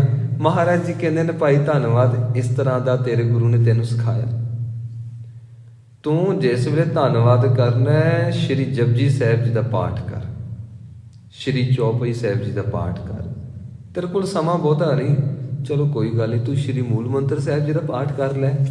ਹੋ ਸਕਦਾ ਤੂੰ ਜੌਬ ਤੇ ਹੋਵੇਂ, ਤੂੰ ਵਾਹਿਗੁਰੂ ਵਾਹਿਗੁਰੂ ਕਰ ਲੈ, ਵਾਹਿਗੁਰੂ ਵਾਹਿਗੁਰੂ ਕਰ ਲੈ। ਧੰਨ ਗੁਰੂ ਰਾਮਦਾਸ ਸੱਚੇ ਪਾਤਸ਼ਾਹ, ਧੰਨ ਗੁਰੂ ਰਾਮਦਾਸ ਸੱਚੇ ਪਾਤਸ਼ਾਹ ਕਰ ਲੈ। ਤੂੰ ਕਿਸੇ ਢੰਗ ਦੇ ਨਾਲ ਗੁਰੂ ਦਾ ਨਾਮ ਲੈ ਕੇ, ਗੁਰੂ ਦੀ ਯਾਦ ਦੇ ਵਿੱਚ ਜੋੜ ਕੇ ਤੂੰ ਸ਼ੁਕਰਾਨਾ ਕਰ। ਕੱਲਾ ਇਹ ਅੱਖਰ ਨਾ ਬੋਲਣੀ ਕਿ THANX ਥੈਂਕਸ, ਜਾਂ ਫਿਰ ਧੰਨਵਾਦ ਨਾ ਕਹਿ, ਕਿਉਂਕਿ ਜਿਹੜਾ ਧੰਨਵਾਦ ਤੂੰ ਕਰਦਾ ਹੈ ਇਹ ਤਾਂ ਸਾਰੀ ਸ੍ਰਿਸ਼ਟੀ ਕਰਦੀ ਹੈ ਜੀ। ਸਾਰੀ ਸ੍ਰਿਸ਼ਟੀ ਗੱਲ ਗੱਲ ਤੇ ਸੌਰੀ ਕਹਿ ਦਿੰਦੇ ਆ, ਸੌਰੀ, ਗੱਲ ਗੱਲ ਤੇ ਥੈਂਕਸ ਕਹਿ ਦਿੰਦੇ ਆ। ਤੇ ਜਿਸ ਵੇਲੇ ਤੂੰ ਗੁਰੂ ਦੇ ਹਿਸਾਬ ਨਾਲ ਥੈਂਕਸ ਕਹਿਣਾ ਸ਼ੁਰੂ ਕੀਤਾ ਨਾ, ਫਿਰ ਰੰਗ ਕੁਝ ਹੋਰ ਬਚੇਗਾ, ਉਹ ਬਿਆਨ ਨਹੀਂ ਕੀਤਾ ਜਾ ਸਕਦਾ। ਕਹਿਬੇ ਕੋ ਸੋਭਾ ਨਹੀਂ, ਦੇਖਾ ਹੀ ਪ੍ਰਵਾਨ। ਉਹ ਜਿਹੜੇ ਦਰਸ਼ਨ ਹੁੰਦੇ ਨੇ ਉਹ ਤਾਂ ਉਹੀ ਹੁੰਦੇ ਨੇ। ਮਹਾਰਾਜ ਜੀ ਬਖਸ਼ਿਸ਼ ਕਰਦੇ ਹਨ ਕਿ ਅਨੇਕਾਂ ਲੋਕ ਐਸੇ ਨੇ ਜਿਹੜੇ ਦਾਤਾਂ ਲੈ ਲੈ ਕੇ ਮੁੱਕਰ ਹੀ ਜਾਂਦੇ ਨੇ। ਤੇ ਮਹਾਰਾਜ ਜੀ ਫਿਰ ਦੱਸੋ, ਫਿਰ ਧੰਨਵਾਦ ਕਿਵੇਂ ਕਰਨਾ? ਮਹਾਰਾਜ ਜੀ ਬਖਸ਼ਿਸ਼ ਕਰਦੇ ਨੇ, ਅੰਮ੍ਰਿਤ ਵੇਲੇ ਉੱਠ, ਅੰਮ੍ਰਿਤ ਵੇਲੇ ਉੱਠ ਕੇ ਤੂੰ ਹੁਣ ਉਸ ਦਾਤੇ ਦਾ ਸ਼ੁਕਰਾਨਾ ਕਰ। ਸ਼ੁਕਰ ਆ ਦਾਤਿਆ, ਭੋਗ ਹੀ ਨਹੀਂ ਪੈ ਗਿਆ ਆਪਣਾ, ਸਵਾਸ ਤੂੰ ਅਜੇ ਥੋੜੇ ਬਹੁਤੇ ਦਿੱਤੇ ਨੇ ਤੇ ਸ਼ੁਕਰ ਆ ਤੇਰਾ। ਜੋ ਰਾਤ ਲੰਘੀ ਤੂੰ ਕਿਰਪਾ ਕੀਤੀ, ਸਾਡੀ ਝੋਲੀ ਦੇਣ ਪਾਇਆ, ਸ਼ੁਕਰ ਆ। ਅੱਖਾਂ ਖੁੱਲ੍ਹਦੀਆਂ ਪਈਆਂ ਨੇ, ਸ਼ੁਕਰ ਆ। ਰਸਨਾ ਵਾਹਿਗੁਰੂ ਵਾਹਿਗੁਰੂ ਕਰਦੀ ਪਈ, ਸ਼ੁਕਰ ਆ। ਹੱਥ ਪੈਰ ਹਿੱਲ ਰਹੇ ਨੇ, ਕਿਤੇ ਪੈਰਾਲਾਈਜ਼ ਦਾ ਅਟੈਕ ਹੀ ਨਹੀਂ ਹੋ ਗਿਆ, ਸ਼ੁਕਰ ਆ, ਸ਼ੁਕਰ ਆ। ਫਿਰ ਜਦੋਂ ਪ੍ਰਸ਼ਾਦਾ ਛਕਣਾ, ਆਪ ਜੀ ਨੂੰ ਗੁਰਮਤਿ ਦੀ ਮਰਿਆਦਾ ਦੇ ਦਾ ਸਰੂਪ ਗੁਰੂ ਕਰਾਵੇ। ਧੰਨ ਸ਼੍ਰੀ ਗੁਰੂ ਨਾਨਕ ਦੇਵ ਮਹਾਰਾਜ ਜੀ ਨੇ ਇਹ ਮਰਿਆਦਾ ਦਾ ਬੰਧਾਨ ਬੰਨਿਆ ਸੀ ਕਿ ਜੋ ਮਨੁੱਖ ਹੈ ਸੰਸਾਰੀ ਹੈ। ਤੇ ਜਿਸ ਵੇਲੇ ਜਗਿਆਸਾ ਪੈਦਾ ਹੋਵੇ, ਮਹਾਰਾਜ ਜੀ ਨੇ ਬਚਨ ਕੀਤਾ, ਜਦੋਂ ਬੀਬੀ ਪ੍ਰਸ਼ਾਦਾ ਤਿਆਰ ਕਰੇ ਉਸ ਵੇਲੇ ਸ਼੍ਰੀ ਜਪ ਸਾਹਿਬ ਜੀ ਦਾ ਪਾਠ ਨਿਰੰਤਰ ਕਰੇ, ਬਾਤ ਨਾ ਕਰੇ, ਗੱਲ ਨਾ ਕਰੇ। ਤੇ ਚੌਂਕੇ ਦੇ ਵਿੱਚ, ਚੁੱਲ੍ਹੇ ਦੇ ਵਿੱਚ, ਉਸ ਏਰੀਏ ਦੇ ਵਿੱਚ ਜੋੜਾ ਨਾ ਲੈ ਕੇ ਜਾਵੇ, ਕਿਉਂਕਿ ਪੈਰਾਂ ਦੇ ਵਿੱਚੋਂ ਬਹੁਤ ਤੇਜ਼ੀ ਦੇ ਨਾਲ ਰੂਹਾਨੀ ਤਰੰਗਾਂ ਦਾ ਆਗਾਜ਼ ਹੁੰਦਾ ਹੈ। ਫਿਰ ਮਹਾਰਾਜ ਜੀ ਨੇ ਬਚਨ ਕੀਤਾ, ਜਦੋਂ ਸਿੱਖ ਪ੍ਰਸ਼ਾਦਾ ਛਕੇ, ਆਪ ਜੀ ਨੂੰ ਇਹ ਵੀ ਪਤਾ ਹੋਏਗਾ ਅੱਜ ਅਸੀਂ ਥੋੜੇ ਜਿਹੇ ਲੇਟੈਸਟ ਹੋ ਗਏ ਆ, ਥੋੜੇ ਜਿਹੇ ਫੈਸ਼ਨੇਬਲ ਹੋ ਗਏ ਆ, ਹੈ ਨਾ ਜੀ। ਅਸੀਂ ਤਾਂ ਜਾਂਦੇ ਜਾਂਦੇ ਸਾਰਾ ਕੁਝ ਛਕਾਈ ਜਾਂਦੇ ਆ। ਚਲੋ ਜੇ ਸਮਾਂ ਨਹੀਂ ਹੈ ਗੱਲ ਵੱਖਰੀ, ਪਰ ਮਹਾਰਾਜ ਜੀ ਦਾ ਹੁਕਮ ਸੀ ਸਾਰੇ ਹੀ ਪ੍ਰਸ਼ਾਦੇ ਤਿਆਰ ਕਰਕੇ ਰੱਖ ਲਏ ਜਾਣ ਸਾਰੇ ਪਰਿਵਾਰ ਦੇ ਵਿੱਚ। ਫਿਰ ਸ਼੍ਰੀ ਜਪਜੀ ਸਾਹਿਬ ਜੀ ਦਾ ਪਾਠ ਕੀਤਾ ਜਾਵੇ।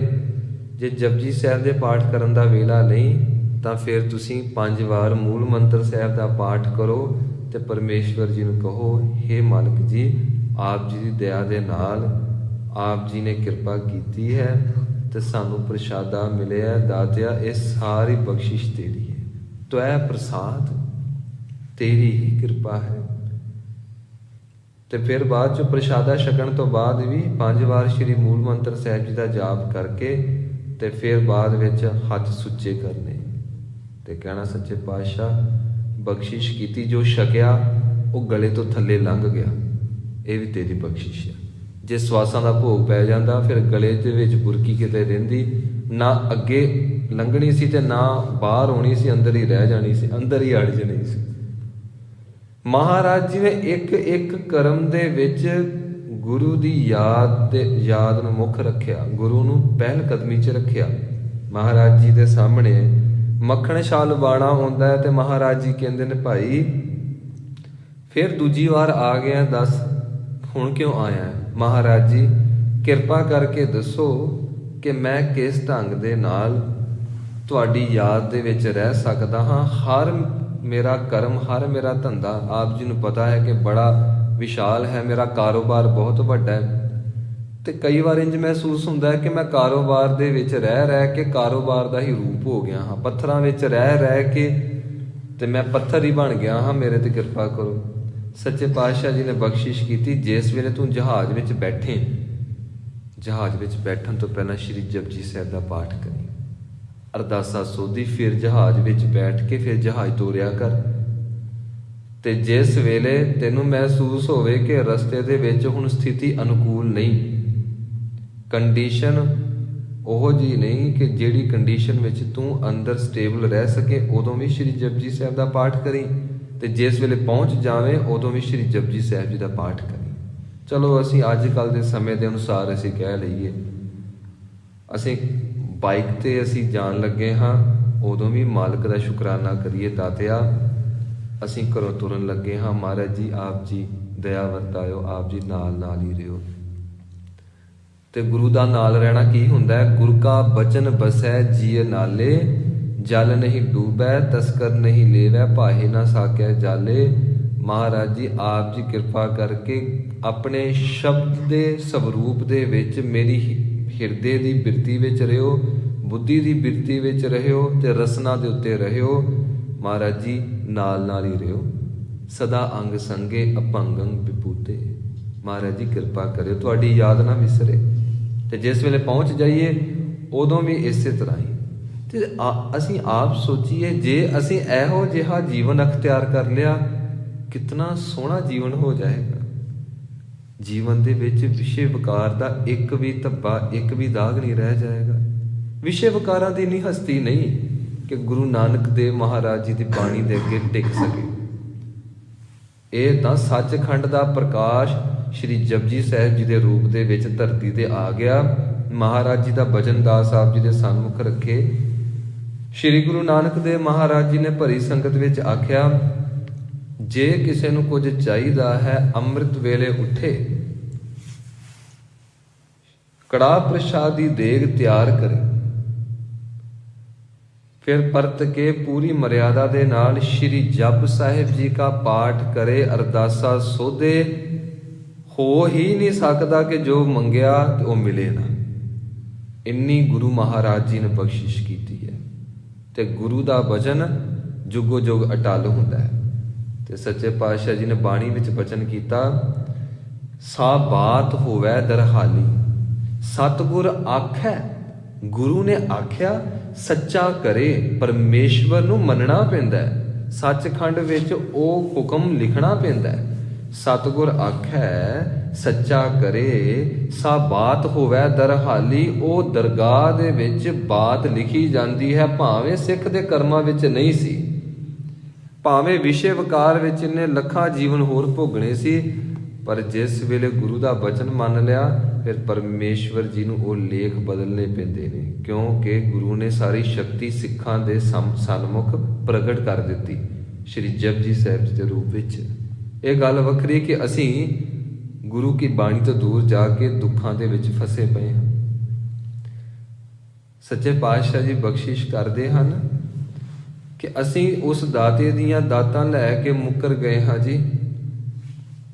ਤੇ ਜੇ ਕਿਤੇ ਦਾਤਾਂ ਲੈ ਕੇ ਤੇ ਮੁੱਕਰੇ ਨਾ ਹੁੰਦੇ ਤੇ ਫਿਰ ਅਸੀਂ ਆਪਣਾ ਬੱਚਾ ਦੇਖਣਾ ਸੀ ਤੇ 10 ਵਾਰੀ ਵਾਹਿਗੁਰੂ ਵਾਹਿਗੁਰੂ ਵਾਹਿਗੁਰੂ ਵਾਹਿਗੁਰੂ ਕਹਿ ਕੇ ਤੇ ਆਪਣੇ ਬੱਚੇ ਨੂੰ ਗਲਵੱਕੜੀ ਪਾਉਣੀ ਸੀ ਤੇ ਫਿਰ ਕਹਿਣਾ ਸੀ ਕਿ ਪੁੱਤਰ ਤੂੰ ਵੀ ਕਹਿ ਵਾਹਿਗੁਰੂ, ਪੁੱਤਰ ਜੀ ਤੁਸੀਂ ਵੀ ਕਹੋ ਵਾਹਿਗੁਰੂ। ਅਸੀਂ ਆਪਣੀਆਂ ਧੀਆਂ ਨੂੰ ਕਹਿਣਾ ਸੀ ਵਾਹਿਗੁਰੂ ਵਾਹਿਗੁਰੂ ਵਾਹਿਗੁਰੂ। ਅਸੀਂ ਇਹ ਸ਼ਬਦ ਕਹਿਣੇ ਸੀ ਕਿ ਬੇਟਾ ਚਲੋ ਮੂਲ ਮੰਤਰ ਸਾਹਿਬ ਜੀ ਦਾ ਪਾਠ ਸੁਣਾਓ। ਤੇ ਜੇਕਰ ਕੋਈ ਬੱਚੀ ਛੋਟੀ ਉਮਰ ਦੇ ਵਿੱਚ ਗੁਰੂ ਕੀ ਬਾਣੀ ਦਾ ਜਾਪ ਕਰੇਗੀ, ਉਹਦੇ ਗ੍ਰਹਿ ਵਿਖੇ ਕਿੱਡੀ ਵੱਡੀ ਆਤਮਾ ਆਏਗੀ, ਬ੍ਰਹਮ ਗਿਆਨੀ ਸ਼ਕਤੀ ਆਏਗੀ, ਇਲਾਹੀ ਦਰਗਾਹੀ ਤਾਕਤ ਵਾਲਾ ਕੋਈ ਆਏਗਾ। ਬੱਚਿਆਂ ਨੂੰ ਬਹੁਤ ਜ਼ਰੂਰੀ ਹੈ ਤੇ ਮਾਂ ਪਿਓ ਦੇ ਹੱਥ ਵਿੱਚ ਹੀ ਹੈ। ਇਹ ਤਾਂ ਸਾਡੇ ਬੱਚਿਆਂ ਨੂੰ ਆ ਗਿਆ ਹਾਊ ਆਰ ਯੂ, ਬਸ ਇਹ ਸਾਰੀ ਚੀਜ਼ਾਂ ਪਤਾ ਲੱਗ ਗਈਆਂ। ਸਾਨੂੰ ਸਾਰਾ ਕੁਝ ਆਉਂਦਾ ਹੈ ਜਦੋਂ ਗੁਰੂ ਕੀ ਬਾਣੀ ਤੋਂ ਅਸੀਂ ਵਿਛੜ ਜਾਂਦੇ ਹਾਂ, ਤੇ ਸਾਡੇ ਜੀਵਨ ਦੇ ਵਿੱਚ ਬਹੁਤ ਵੱਡੀ ਘਾਟ ਆ ਜਾਂਦੀ ਹੈ, ਜਿਸ ਨੂੰ ਆਖਿਆ ਜਾਂਦਾ ਹੈ ਗੁਰੂ ਦੀ ਦਰਗਾਹੀ ਇਲਾਹੀ ਬਖਸ਼ਿਸ਼, ਜੋ ਕਿ ਵਾਸ਼ਨਾਵਾਂ ਤੋਂ ਮੁਕਤ ਕਰ ਦਿੰਦੀ ਹੈ।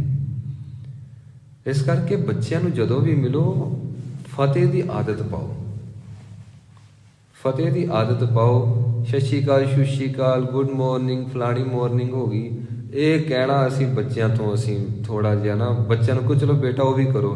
ਤੇ ਵੈਸੇ ਤੁਹਾਨੂੰ ਪਤਾ ਹੈ ਗੁੱਡ ਮਾਰਨਿੰਗ ਦਾ ਅਰਥ ਕੀ ਹੁੰਦਾ ਹੈ? ਗੁੱਡ ਮਾਰਨਿੰਗ ਦਾ ਅਰਥ ਇਹ ਹੁੰਦਾ ਹੈ ਕਿ ਉਹ ਸਵੇਰ, ਜਿਸ ਸਵੇਰ ਦੇ ਉਦੈ ਹੋਣ ਦੇ ਨਾਲ ਅਸੀਂ ਅੰਦਰੋਂ ਬਾਹਰੋਂ ਬ੍ਰਹਮ ਗਿਆਨੀ ਹੋ ਗਏ, ਉਸ ਨੂੰ ਕਹਿੰਦੇ ਨੇ ਗੁੱਡ ਮਾਰਨਿੰਗ।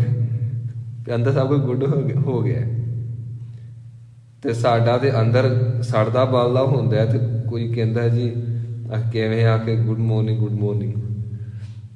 ਇਸ ਕਰਕੇ ਇਹ ਝੂਠੀ ਜ਼ਿੰਦਗੀ ਜਿਉਂਦੇ ਪਏ ਆ। ਕਿਸੇ ਨੇ ਪੁੱਛਿਆ ਕੀ ਹਾਲ, ਅਸੀਂ ਕਹਿ ਦਿੰਦੇ ਆ ਚੜ੍ਹਦੀ ਕਲਾ, ਹਾਂਜੀ ਵਧੀਆ ਜੀ, ਜਦ ਕਿ ਅੰਦਰ ਤੇ ਬੁਰਾ ਹਾਲ ਹੋਇਆ ਪਿਆ। ਚੜ੍ਹਦੀ ਕਲਾ ਕਾਹਦੀ? ਜਿੰਨਾ ਚਿਰ ਵਿਸ਼ੇ ਵਿਕਾਰ ਖਤਮ ਨਹੀਂ ਹੁੰਦੇ ਅਸੀਂ ਇਹ ਸ਼ਬਦ ਕਿਵੇਂ ਬੋਲ ਸਕਦੇ ਹਾਂ? ਸਾਡਾ ਸਾਰਾ ਬੋਲਣਾ ਹੀ ਝੂਠਾ ਹੁੰਦਾ ਹੈ, ਝੂਠਾ ਜਿਹਾ ਹੀ ਅਸੀਂ ਜੀਵਨ ਬਤੀਤ ਕਰਦੇ ਪਏ ਹਾਂ। ਪਰ ਹੁਣ ਤੁਸੀਂ ਇਹ ਸੁਣੋਗੇ ਤੇ ਤੁਸੀਂ ਕਹੋਗੇ ਕਿ ਕਿਉਂ, ਅਸੀਂ ਤੇ ਸੱਚਾ ਜੀਵਨ ਬਤੀਤ ਕਰਦੇ ਹਾਂ। ਫਿਰ ਜਿਸ ਵੇਲੇ ਕੋਈ ਮਿਲੇ ਤੇ ਕੋਈ ਇਹ ਕਹੇ ਕਿ ਹਾਂਜੀ ਕੀ ਹਾਲ ਹੈ, ਤੇ ਉਸ ਵੇਲੇ ਕਹਿਣਾ ਚਾਹੀਦਾ ਬੇੜਾ ਗਰਕ ਹੋਇਆ ਪਿਆ ਹੈ, ਇੱਥੇ ਭਵ ਸਾਗਰ ਦੀਆਂ ਲਹਿਰਾਂ 'ਚ ਡੁੱਬਦੇ ਪਏ ਆ। ਕਦੀ ਕਾਮ ਦੀ ਲਹਿਰ ਆਉਂਦੀ ਆ ਤੇ ਡੁਬੋ ਕੇ ਰੱਖ ਦਿੰਦੀ ਆ, ਥੋੜਾ ਜਿਹਾ ਉੱਪਰ ਆਉਂਦੇ ਆ ਵਾਹਿਗੁਰੂ ਵਾਹਿਗੁਰੂ ਕਰਕੇ ਤੇ ਨਾਲ ਹੀ ਅਗਲੀ ਲਹਿਰ ਖੜੀ ਹੈ ਕ੍ਰੋਧ ਦੀ। ਅੱਗੇ ਬੜੇ ਬੜੇ ਬੈਠੇ ਨੇ ਫਾਹੀਵਾਲ 50 ਤਰ੍ਹਾਂ ਦੇ ਫਾਹੀਆਂ ਪਾਉਣ ਵਾਲੇ ਵਿਸ਼ੇ ਵਿਕਾਰ ਬੈਠੇ ਨੇ, ਤੇ ਇਹ ਜੀ ਹੈ ਕਿੰਨੀ ਗਿਣਤੀ ਦੇ ਵਿੱਚ ਕਹਿਣ ਲੱਗੇ ਹੈ ਇੱਕ ਹੀ ਹੈ ਵਿਚਾਰਾ, ਹੈ ਇੱਕ ਹੀ ਆ। ਤੇ ਸੱਚੇ ਪਾਤਸ਼ਾਹ ਜੀ ਕਹਿੰਦੇ ਨੇ ਤੂੰ ਜੇ ਸੱਚ ਬੋਲੇ ਤੇ ਤੇਰੇ ਕੋਲ ਸੱਚ ਬੋਲਿਆ ਨਹੀਂ ਜਾਣਾ। ਕਿੱਥੇ ਬੋਲ ਦੇਗਾ ਤੂੰ ਸੱਚ? ਜਿਸ ਵੇਲੇ ਕੋਈ ਮਾਂ ਭੈਣ ਧੀ ਸਾਹਮਣੇ ਆਵੇ ਤੇ ਭਾਈ ਗੁਰਦਾਸ ਜੀ ਕਹਿੰਦੇ ਨੇ ਦੇਖ ਪਰਾਈਆਂ ਚੰਗੀਆਂ ਮਾਵਾਂ ਭੈਣਾਂ ਧੀਆਂ ਜਾਣੇ। ਤੇ ਜੇਕਰ ਮਨ ਦੇ ਵਿੱਚ ਬਿਰਤੀ ਹੋਰ ਚੱਲਦੀ ਪਈ ਹੈ ਤੇ ਕਿਸੇ ਮਾਂ ਭੈਣ ਧੀ ਬੱਚੀ ਨੂੰ ਦੇਖਿਆ ਤੇ ਕੀ ਤੂੰ ਉਵੇਂ ਹੂਬਹੂ ਸ਼ਬਦਾਵਲੀ ਬੋਲ ਸਕਦਾ ਕਿ ਮੇਰਾ ਤੇਰੇ ਪ੍ਰਤੀ ਇਹ ਖਿਆਲ ਹੈ? ਭਰੀ ਸੰਗਤ ਵਿੱਚ ਬੋਲ ਹੀ ਨਹੀਂ ਸਕਦੇ। ਅਸੀਂ ਆਪਣਾ ਜਿਤਨਾ ਵੀ ਅੰਦਰ ਖਲਾਰਾ ਹੈ ਨਾ, ਜਿਤਨਾ ਵੀ ਗੰਦ ਮੰਦ ਹੈ, ਜਿੰਨੀ ਵੀ ਵਿਸ਼ੇ ਵਿਕਾਰਾਂ ਵਾਲੀ ਬਿਰਤੀ ਅਸੀਂ ਸਾਂਭ ਕੇ ਰੱਖਦੇ ਹਾਂ, ਅਸੀਂ ਉਹ ਪ੍ਰਗਟ ਕਰਦੇ ਹਾਂ ਜਿਹੋ ਜਿਹੇ ਅਸੀਂ ਹੈ ਹੀ ਨਹੀਂ ਅਸੀਂ ਜਿਹੋ ਜਿਹੇ ਅਸੀਂ ਉਹ ਪ੍ਰਗਟ ਕਰਦੇ ਹਾਂ। ਸਾਰੀ ਜ਼ਿੰਦਗੀ ਇਸੇ ਤਰ੍ਹਾਂ ਹੀ ਬਤੀਤ ਹੋ ਜਾਂਦੀ ਹੈ। ਸੱਚੇ ਪਾਤਸ਼ਾਹ ਜੀ ਕਹਿੰਦੇ ਨੇ ਜਿਸ ਵੇਲੇ ਤੂੰ ਕਹੇ ਨਾ ਚੜ੍ਹਦੀ ਕਲਾ, ਤੇ ਵਾਕਈ ਤੇਰੀ ਕਲਾ ਤੇਰੀ ਸੁਰਤ ਚੜ੍ਹਨੀ ਚਾਹੀਦੀ ਆ ਦਸਮ ਦੁਆਰ ਵਾਲੇ ਪਾਸੇ, ਆਕਾਸ਼ ਵਾਲੇ ਪਾਸੇ। ਕਹੋ ਕਬੀਰ ਖੋਜੋ ਅਸਮਾਨ, ਰਾਮ ਸਮਾਨ ਨਾ ਦੇਖੋ ਆਨ। ਖੋਜੋ ਅਸਮਾਨ ਭਾਵ ਹੁਣ ਮੇਰੀ ਸੁਰਤ ਆਕਾਸ਼ ਵਾਲੇ ਪਾਸੇ ਅਗਰਸਰ ਹੈ, ਆਕਾਸ਼ ਵਾਲੇ ਪਾਸੇ ਸੁਰਤ ਜਾਂਦੀ ਪਈ ਹੈ। ਗੁਰੂ ਕੀ ਬਾਣੀ ਹੈ ਹੀ ਇੰਨੀ ਮਿੱਠੀ ਜੀ। ਬਾਣੀ ਦੀ ਵਿਆਖਿਆ ਜਿਸ ਵੇਲੇ ਮਹਾਰਾਜ ਜੀ ਕਰਵਾਉਂਦੇ ਨੇ ਤੇ ਅਸੀਂ ਗਵਾਚ ਜਾਂਦੇ ਹਾਂ। ਦਾਸ ਫਿਰ ਤੋਂ ਮਾਫੀ ਮੰਗੇ, ਜ਼ਿਆਦਾ ਹੀ ਵਿਸਥਾਰ 'ਚ ਆਪਾਂ ਚਲੇ ਗਏ। ਮਹਾਰਾਜ ਜੀ ਫਰਮਾਉਂਦੇ ਹਨ ਕੇਤੇ ਲੈ ਲੈ ਮੁੱਕਰ ਪਾਹੇ। ਅਨੇਕਾਂ ਹੀ ਲੋਕ ਐਸੇ ਨੇ ਜੋ ਪਰਮੇਸ਼ਵਰ ਦੀਆਂ ਦਿੱਤੀਆਂ ਦਾਤਾਂ ਦਾ ਧੰਨਵਾਦ ਨਹੀਂ ਕਰਦੇ। ਬਾਬਾ ਫਰੀਦ ਸਾਹਿਬ ਜੀ ਦੇ ਜੀਵਨ ਵਿੱਚ ਆਉਂਦਾ ਹੈ, ਬਾਬਾ ਫਰੀਦ ਸਾਹਿਬ ਜੀ ਦੇ ਸਾਹਮਣੇ ਜਲ ਦਾ ਪਿਆਲਾ ਆਇਆ। ਬਾਬਾ ਫਰੀਦ ਸਾਹਿਬ ਜੀ ਦੇ ਸਾਹਮਣੇ ਜਲ ਦਾ ਪਿਆਲਾ ਆਇਆ। ਬਾਬਾ ਫਰੀਦ ਸਾਹਿਬ ਜੀ ਦੇ ਨੈਣਾਂ 'ਚੋਂ ਅਥਰੂ। ਬਾਬਾ ਫਰੀਦ ਸਾਹਿਬ ਜੀ ਬਰਾਗ 'ਚ ਤੇ ਸਾਰੇ ਜਿੰਨੇ ਵੀ ਮੁਰੀਦ ਨੇ, ਚੇਲੇ ਨੇ, ਦੇਖ ਕੇ ਕਹੀ ਜਾਂਦੇ ਨੇ ਕਿ ਸਾਡੇ ਗੁਰੂ ਨੂੰ ਕੀ ਹੋ ਗਿਆ, ਚੰਗਾ ਭਲਾ ਸੀ, ਹੱਸਦਾ ਖੇਡਦਾ ਪਿਆ ਸੀ, ਤੇ ਜਲ ਨੂੰ ਦੇਖ ਕੇ ਬਰਾਗ 'ਚ ਇੰਨਾ ਬਰਾਗ ਤਕਰੀਬਨ 2-3 ਘੜੀਆਂ ਬੈਰਾਗ ਦੇ ਵਿੱਚ ਰਹਿ ਕੇ ਫਿਰ ਜਲ ਦਾ ਇੱਕ ਘੁੱਟ ਪੀਤਾ, ਫਿਰ ਬੈਰਾਗ 'ਚ ਉੱਚੀ ਭੁੱਬਾਂ ਮਾਰ ਕੇ ਬੈਰਾਗ 'ਚ ਰੋ ਪਏ। ਫਿਰ ਅਖੀਰ ਤੇ ਸਾਰੇ ਚੇਲਿਆਂ ਨੇ, ਮੁਰੀਦਾਂ ਨੇ ਮਹਿਸੂਸ ਕੀਤਾ ਕੁਝ ਐਸਾ ਵਾਪਰ ਗਿਆ ਜੋ ਕਿ ਸਾਡੇ ਗੁਰੂ ਨੂੰ ਚੋਟ ਪਹੁੰਚਾ ਗਿਆ। ਫਿਰ ਸਵੇਰੇ ਤੇ ਕੁਝ ਕਹਿ ਨਹੀਂ ਸਕੇ, ਸ਼ਾਮ ਨੂੰ ਕਹਿੰਦੇ ਨੇ, ਹੇ ਪੀਰੋ ਮੁਰਸ਼ਦ, ਹੇ ਕਾਮਿਲੇ ਮੁਰਸ਼ਦ, ਕਿਰਪਾ ਕਰਕੇ ਦੱਸੋ ਹੋਇਆ ਕੀ ਸੀ। ਬਾਬਾ ਫਰੀਦ ਸਾਹਿਬ ਜੀ ਉਸ ਵੇਲੇ ਫਿਰ ਬੈਰਾਗ ਵਿੱਚ ਆ ਕੇ ਕਹਿਣ ਲੱਗੇ, ਮੇਰਾ ਖੁਦਾਇਆ ਮੇਰੇ ਤੇ ਕਿੰਨੀ ਕਿਰਪਾ ਕਰਦਾ ਹੈ, ਕਿੰਨਾ ਮੇਰਾ ਫਿਕਰ ਕਰਦਾ ਹੈ, ਮਾਂ ਵਾਂਗੂ ਫਿਕਰ ਕਰਦਾ ਹੈ। ਸਾਰੇ ਚੇਲੇ ਸੁਣਦੇ ਪਏ ਨੇ। ਬਾਬਾ ਫਰੀਦ ਸਾਹਿਬ ਜੀ ਫਿਰ ਬੈਰਾਗ ਵਿੱਚ ਆ ਕੇ ਕਹਿਣ ਲੱਗੇ, ਇੰਨੀ ਪਿਆਸ ਲੱਗੀ, ਜੇ ਪਾਣੀ ਨਾ ਮਿਲਦਾ ਤੇ ਮੈਂ ਬੇਹੋਸ਼ ਹੋ ਜਾਣਾ ਸੀ, ਜੇ ਫੇਰ ਨਾ ਪਾਣੀ ਮਿਲਦਾ ਮੇਰੇ ਅੰਦਰ ਪਾਣੀ ਸੁੱਕ ਜਾਣਾ ਸੀ, ਜੇ ਪਾਣੀ ਨਾ ਮਿਲਦਾ ਮੇਰੀ ਮੌਤ ਹੋ ਜਾਣੀ ਸੀ।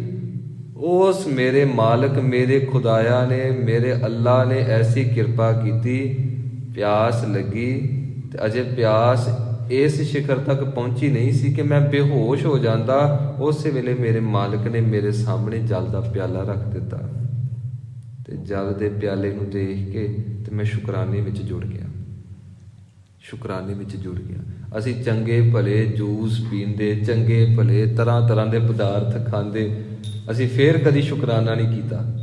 ਸਾਨੂੰ ਤੇ ਇੰਝ ਹੀ ਲੱਗਦਾ ਹੈ ਨਾ, ਪੈਸੇ ਪੇ ਕੀਤੇ, ਚੀਜ਼ ਆ ਗਈ ਕਿ ਬਸ ਹੁਣ ਤੁਸੀਂ ਚੱਬ ਲਓ, ਚੱਬ ਕੇ ਅੰਦਰ ਲੰਘਾ ਜਾਓ, ਤੇ ਚੰਗੀ ਸੀ ਕਿ ਮੰਦੀ ਸੀ ਕਮੈਂਟ ਦੇ ਕੇ ਤੇ ਅੱਗੇ ਚਲੇ ਜਾਓ। ਤੇ ਜਿਹੜੇ ਰੱਬੀ ਪਿਆਰੇ ਹੁੰਦੇ ਨੇ ਉਹ ਤੇ ਹਰ ਚੀਜ਼ ਨੂੰ ਉਸ ਮਾਲਕ ਦੀ ਦਾਤ ਸਮਝ ਕੇ ਤੇ ਸ਼ੁਕਰਾਨਾ ਕਰਦੇ ਨੇ। ਤੇ ਮਹਾਰਾਜ ਜੀ ਕਹਿੰਦੇ ਨੇ, ਐ ਗੁਰਪ੍ਰੀਤ ਸਿੰਘ, ਤੇਰੇ ਵਰਗੇ ਬੜੇ ਬੈਠੇ ਨੇ ਜਿਹੜੇ ਉਹਦੀਆਂ ਦਾਤਾਂ ਲੈ ਕੇ ਮੁੱਕਰ ਗਏ ਹਨ। ਕੀਤੇ ਮੂਰਖ ਖਾਹੀ ਖਾਹੇ, ਤੇ ਅਨੇਕਾਂ ਐਸੇ ਮੂਰਖ ਹਨ। ਮੂਰਖ ਤੋਂ ਭਾਵ ਜਿਨ੍ਹਾਂ ਨੇ ਆਪਣੀ ਹੀ ਗੱਲ ਅੱਗੇ ਰੱਖਣੀ ਹੈ, ਗੁਰੂ ਦੀ ਗੱਲ ਨਹੀਂ, ਮੂੰਹ ਰੱਖ। ਅਨੇਕਾਂ ਹੀ ਐਸੇ ਨੇ ਜੋ ਪਦਾਰਥ ਛਕੀ ਜਾਂਦੇ ਨੇ। ਇਹ ਪਦਾਰਥ ਦਿੱਤੇ ਕਿੰਨੇ, ਇਹ ਦਾਤਾਂ ਦਿੱਤੀਆਂ ਕਿੰਨੇ, ਉਸ ਦਾਤੇ ਨੂੰ ਬਿਲਕੁਲ ਵੀ ਯਾਦ ਨਹੀਂ ਕਰਦੇ। ਤੇ ਦਾਤੇ ਨੂੰ ਯਾਦ ਨਾ ਕਰਨਗੇ, ਘਾਟਾ ਇਹਨਾਂ ਦਾ ਹੈ। ਦਾਤੇ ਨੂੰ ਕੀ ਫਰਕ ਪੈਂਦਾ ਹੈ ਜੀ? ਜੇ ਬੂੰਦ ਸਾਗਰ ਵਿੱਚ ਮਿਲ ਗਈ ਤੇ ਸਾਗਰ ਦਾ ਕੋਈ ਵਾਧਾ ਤੇ ਹੋਇਆ ਨਹੀਂ, ਪਰ ਬੂੰਦ ਨੂੰ ਸੁੱਖ ਮਿਲ ਗਿਆ, ਸੁੱਖ ਦੇ ਵਿੱਚ ਆ ਗਈ। ਜੇ ਬੂੰਦ ਕੱਲੀ ਰਹਿੰਦੀ, ਜੇ -70 ਡਿਗਰੀ ਤੱਕ ਟੈਂਪਰੇਚਰ ਜਾਂਦਾ, ਉਹਨੇ ਜੰਮ ਜਾਣਾ ਸੀ। ਜੇਕਰ +70 ਤੱਕ ਜਾਂਦਾ ਤੇ ਉਹਨੇ ਉੱਡ ਜਾਣਾ ਸੀ, ਵਾਸ਼ਪੀਕਰਨ ਹੋ ਜਾਣਾ ਸੀ। ਤੇ ਜੇ ਕੱਲੀ ਰਹਿੰਦੀ, ਧਰਤੀ ਨੇ ਜਜ਼ਬ ਕਰ ਲੈਣਾ ਸੀ, ਐਬਜ਼ੌਰਬ ਕਰ ਲੈਣਾ ਸੀ।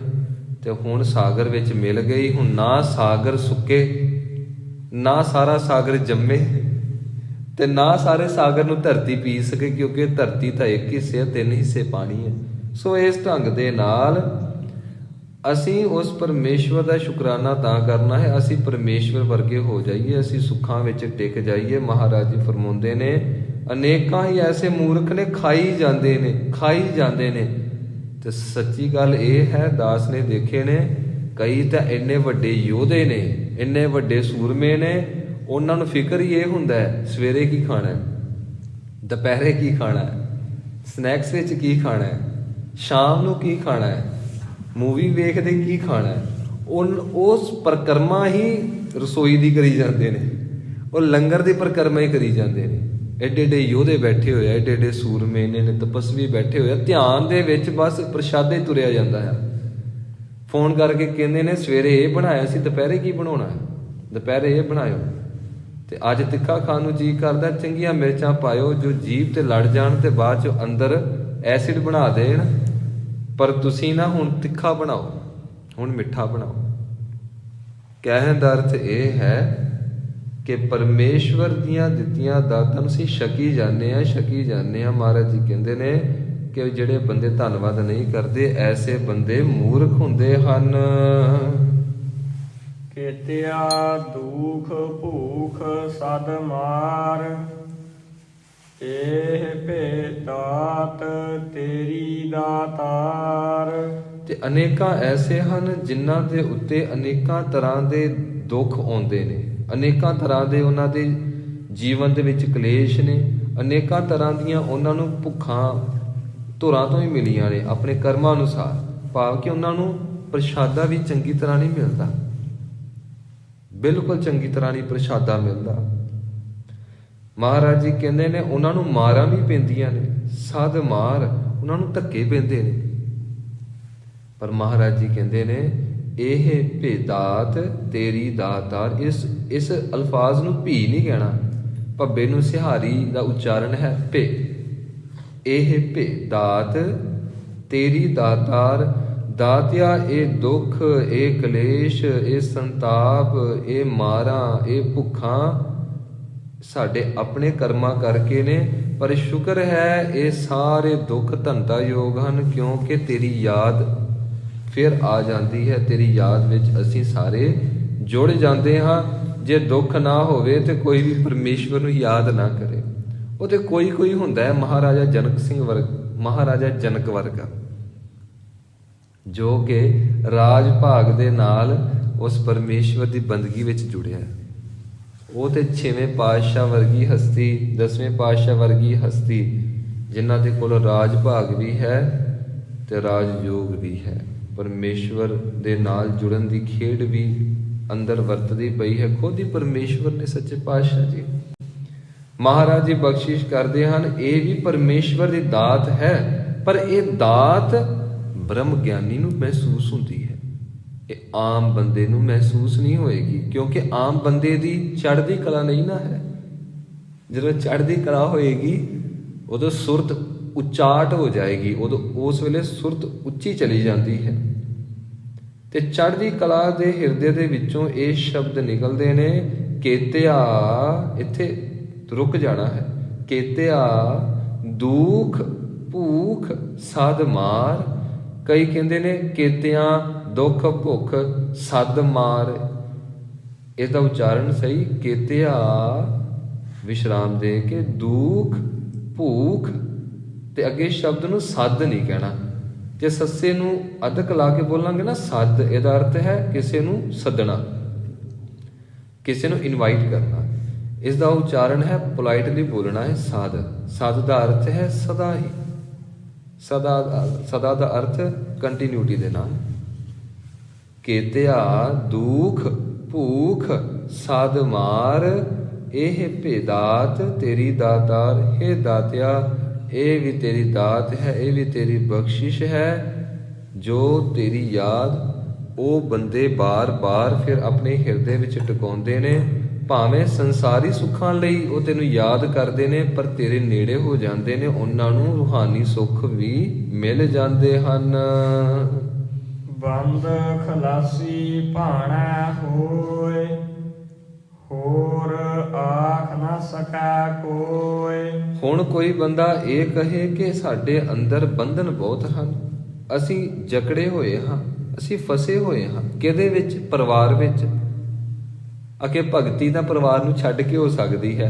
ਮਹਾਰਾਜ ਜੀ ਕਹਿੰਦੇ ਨੇ ਜਿਸ ਵੇਲੇ ਤੂੰ ਪਤਨੀ ਨੂੰ ਦੇਖ ਕੇ ਤੇ ਰੱਬ ਦਾ ਸ਼ੁਕਰਾਨਾ ਕਰੇਗਾ, ਤੇਰੀ ਪਤਨੀ ਦੇ ਦਰਸ਼ਨ ਭਗਤੀ ਬਣ ਜਾਏਗੀ।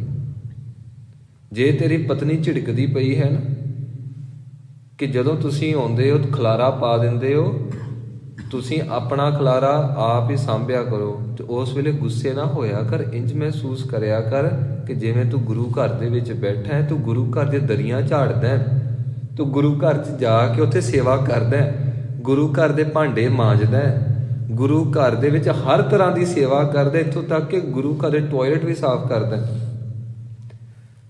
ਤੇ ਜਿਸ ਵੇਲੇ ਤੇਰਾ ਆਪਣਾ ਘਰ ਆਇਆ, ਤੇਰਾ ਆਪਣਾ ਘਰ ਤੇਰਾ ਆਪਣਾ ਕਿਵੇਂ ਰਹਿ ਗਿਆ? ਤੂੰ ਤੇ ਗੁਰੂ ਨਾਨਕ ਦਾ, ਤੂੰ ਤੇ ਕਲਗੀਧਰ ਪਾਤਸ਼ਾਹ ਦਾ। ਤੇ ਜਿੱਥੇ ਤੂੰ ਵਸ ਗਿਆ ਉਹ ਘਰ ਕਿੱਥੋਂ ਰਹਿ ਗਿਆ?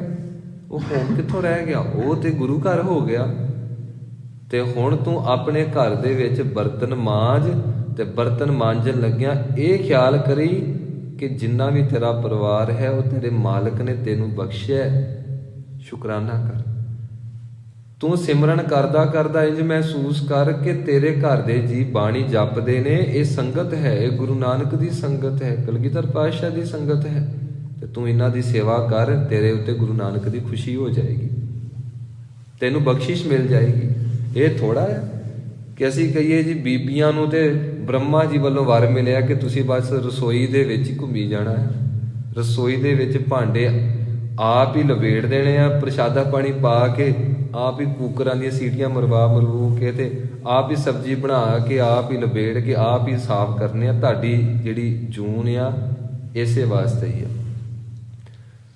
ਸਾਡਾ ਘਰ ਗੁਰੂ ਦਾ ਘਰ, ਤੇ ਫਿਰ ਤੁਸੀਂ ਆਪਣੇ ਘਰ ਵਿੱਚ ਵਿਚਰੋਗੇ ਤੇ ਆਪ ਜੀ ਨੂੰ ਮਹਿਸੂਸ ਹੋਏਗਾ ਕਿ ਤੁਸੀਂ ਸ੍ਰੀ ਹਰਿਮੰਦਰ ਸਾਹਿਬ ਜੀ ਦੇ ਵਿੱਚ ਵਿਚਰਦੇ ਪਏ ਹੋ। ਫਿਰ ਆਪ ਜੀ ਨੂੰ ਬੜਾ ਸੁੱਖ ਮਹਿਸੂਸ ਹੋਏਗਾ। ਤੇ ਅਸੀਂ ਪਹੁੰਚਣਾ ਇੱਥੋਂ ਤੱਕ ਹੀ ਹੈ।